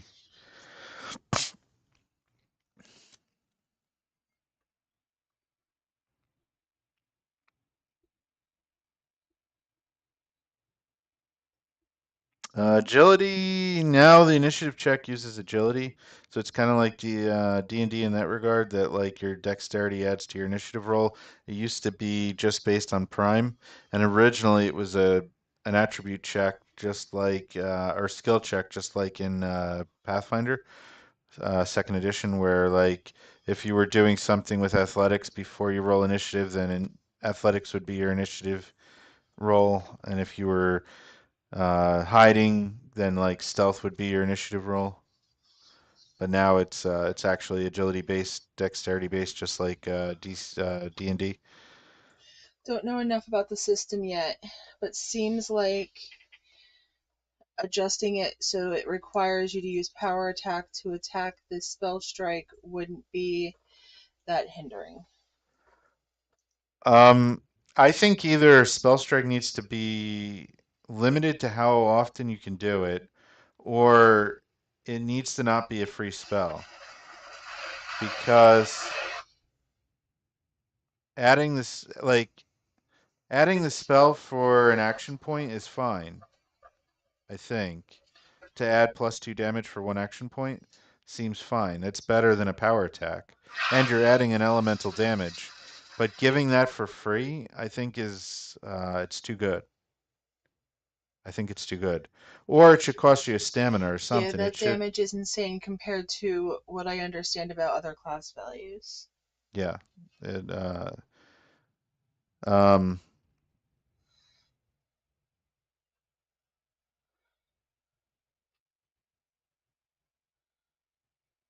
I don't think that any other class can come close to that. And it's because you get so much for free. The Ranger can do pretty good because Hunter's Strike does add +2 damage, and you automatically get advantage for free because it's your Hunter's Mark target, probably. 3 more lids. In regards to spell strike, maybe add spell and reduce the spell cost by 1 AP, but minimum 1 AP. Yeah, I like that. Yeah, for sure. For sure. Because there are some spells that cost 2 mana or 2 actions that you might want to add. And so those spells would still cost you 1 action point. Um, because the other thing that Spell Strike lets you do, actually, and I didn't think about this, is you can still enhance the spell. The heavy hit, brutal hit, critical hit is just the damage of the weapon, not the spell. But like when you cast a spell in DC 20, let's say Firebolt, you can spend an action to cast it. You can spend an action to increase its damage. You could spend an action to add burning to it, and you can spend an action to add advantage, and then chuck that Firebolt with advantage, dealing an extra damage and adding burning, a save against burning to it. Or you can just cast Firebolt and then cast Firebolt, give yourself advantage to remove the disadvantage of casting 2 spells, and chuck another Firebolt. It's a lot of flexibility, but in the Spell Strike example, you could enhance the spell beyond just casting it, so that um, you know, I was talking those damages, but especially if it had a mana point enhancement to increase the damage and you had a mana spend limit high enough that you could use it, like, uh, you could crank the damage even more. I would have to look at a spell to get an example of one of those, but I think I might. Guiding Bolt, I think, is an example. So What Guiding is it? Bolt has a base damage of 3. It costs 2 action points and a mana point. But even in that case, so that would still cost you 1 action point, right? But if you could spend 2 mana, you could Guiding Damage mana point enhancement, spend 2 mana on it, and it's +6 damage. So 1 action for the attack, 1 action for the Guiding Bolt instead of 2, and then 2 mana, and it's +6 damage to the attack. Um, but is there a spell? I don't know. A lot of the spells that deal good damage that aren't like cantrips do cost 2 mana, 2 actions. So, um,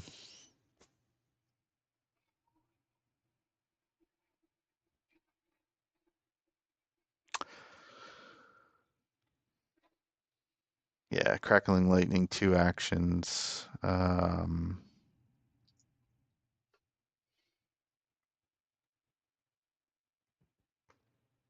And then a lot of the other spells, the cantrips, they deal 2 damage. So you don't really add that much.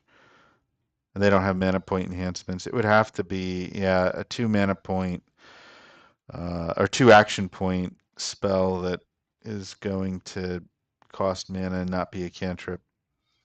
Yeah, all of the 1 mana point spells cost 2 actions. Seems, except like Misty Step, which if our viewers are like familiar with 5th edition, Misty Step is a first level spell in DC 20, and the reason is it requires a spell check of DC 20 of a 20, On a failure, if your spell check isn't at least a 20, then you only teleport 3 spaces instead of 5. But if you succeed, then you get to go 5 spaces. And there's mana point enhancements to let you go further, like Far Step. Which is also cool that you can kind of have that original spell and it can build into Far Step instead of having 2 spells. Well, honestly, I love that kind of magic system. Hmm. Um,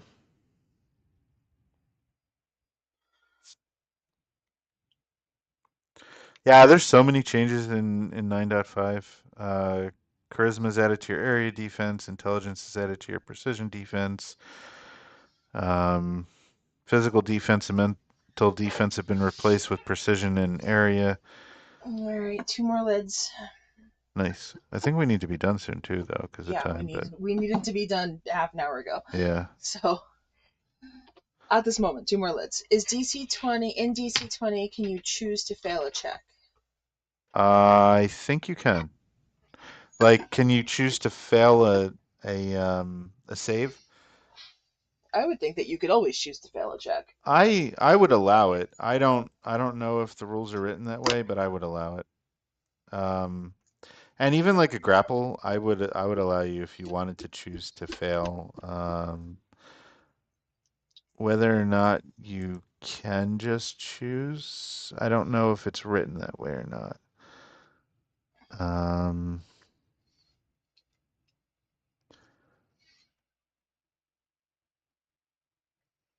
a creature can make a save to resist an effect imposed against it by another creature, a trap, or environmental hazard. The type of effect will determine which type of save they make.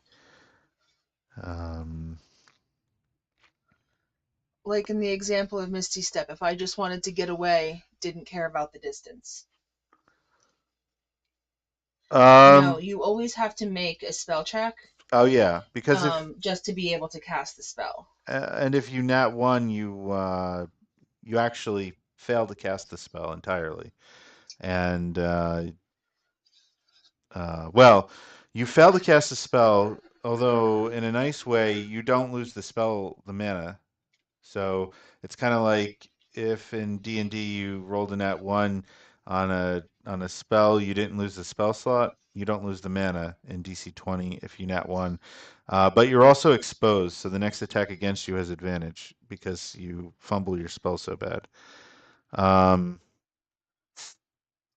there would be no reason to not make the check though, because uh, if you don't care how far you go, then you could go. If you fail, you're going to still get to teleport at least 3 spaces, at least 15 feet. Um,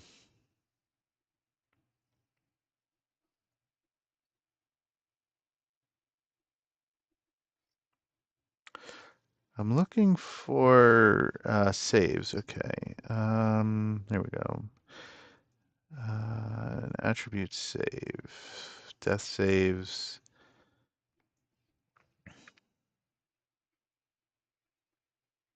There's also dynamic attack saves. This is something that's really cool with DC 22 is if you force somebody to make a saving throw, like let's say you add a bleed maneuver to your attack, they make the saving throw whether your attack hits or not. So like in D&D, if you have like a special thing where if you hit, then they like have to make a saving throw against a condition. In DC 20, if you add a maneuver or some other way that like as like an attack enhancement, they make the save whether you hit them or not. So it's cool because you're not relying on hitting in order. You've spent the resource, you've spent the action point or the stamina point on the maneuver, on the bleed, on the expose, on the daze, and they make the saving throw regardless of if you hit them. So you always get at least some value out of it. I mean, they might make the save, but at least you still impose it. And if the way to think of it is like you might miss with the hit, but you might graze them and cause them to bleed, just as an example. Doggos are here. Hi, Yeah, honey. more than doggos. Yeah. They're wondering if I'm making dinner. Yeah, I think so. Which, yes, we need to wrap. Um, I was just curious if it had, oh, the mail. If it had anything about if you could choose to fail.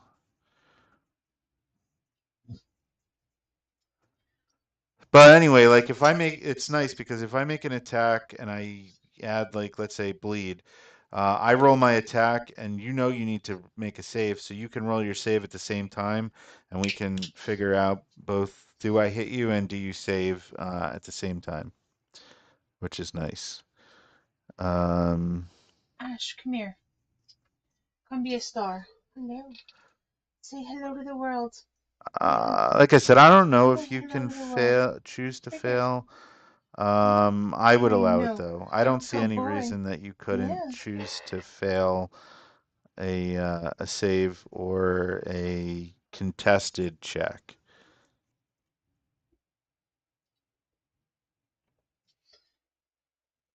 So that's my take on that. You seem familiar. This is to our viewer. You seem familiar with Pathfinder and like say second edition, probably Pathfinder, where it's multiple attack penalty, where it's -5 for your second attack, -10 for your third, or -4, -8, whatever, depending if it's agile. And then also,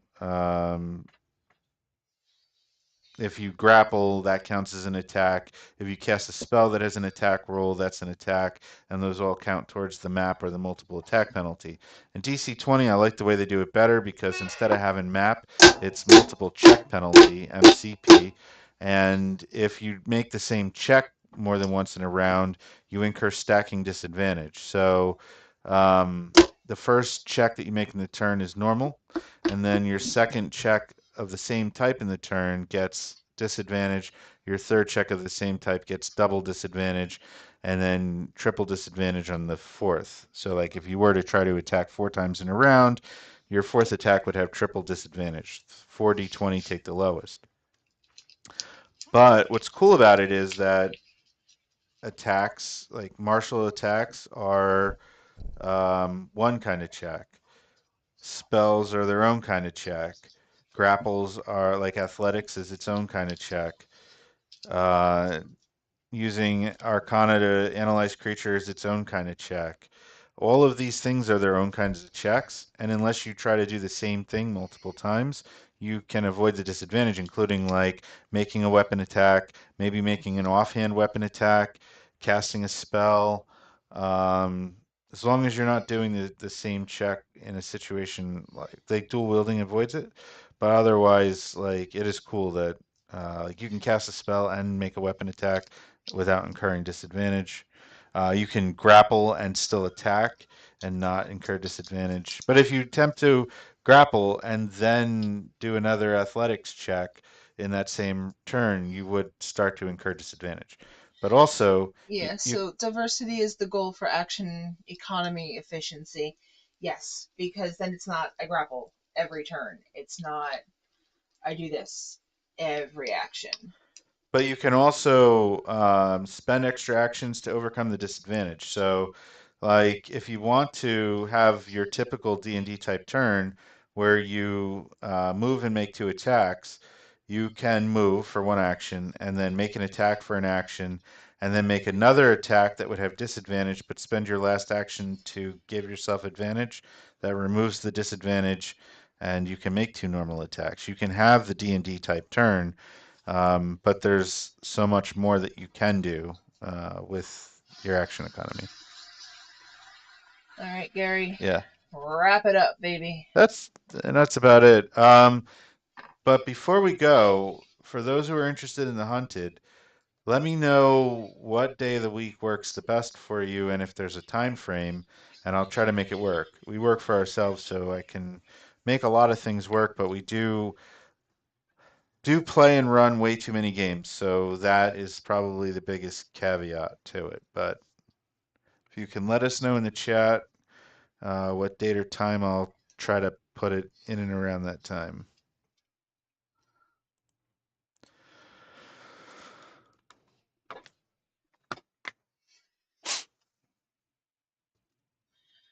All right. Any other closing arguments?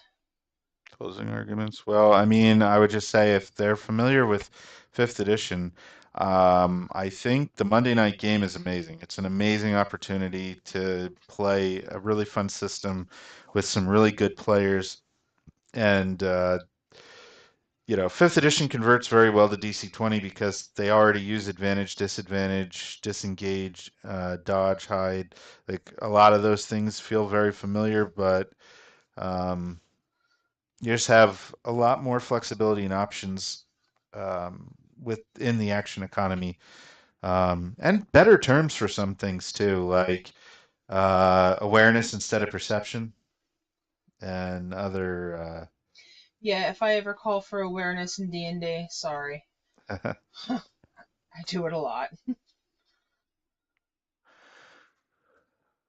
um,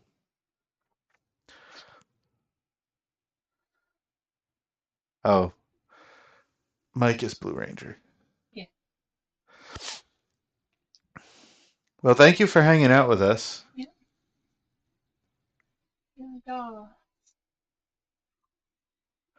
If uh, if Blue Ranger was the one that was He's been commenting the whole time. yeah, but if he's the one that was possibly interested in the hunted, Yeah.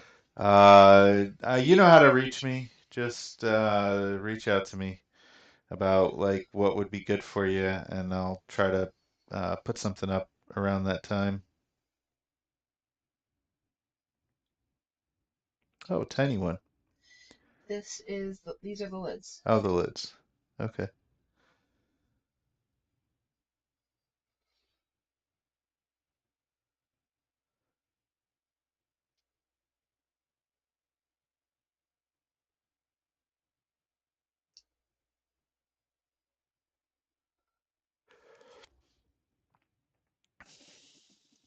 Okay. Vault is my final lid. After dinner, I will come down and figure out how to bag all this stuff because I'll need more bags upstairs.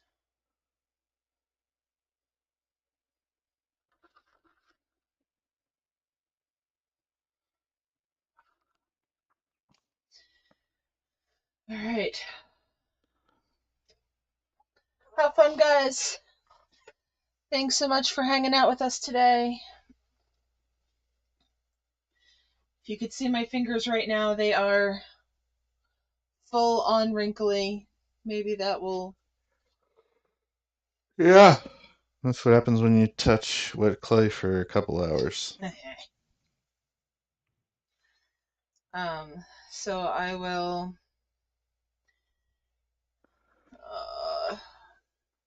over the next 2 days I will trim these and then I will give my friend the pick of the litter of whatever survives. So do you know, is this going to be the same link that, No, this is the live link. okay. So this won't, um, I don't know the answer to that question because I don't know if you put out the throw with SDM/live or if there was like a legit link. I don't know. I went to YouTube and I copied the link for the video. Okay. I don't know the answer to that question. All right, guys. Have fun. I'm signing off. I'm gonna go make dinner. Mhm. Hopefully with a whole lot of Gary's help. End stream.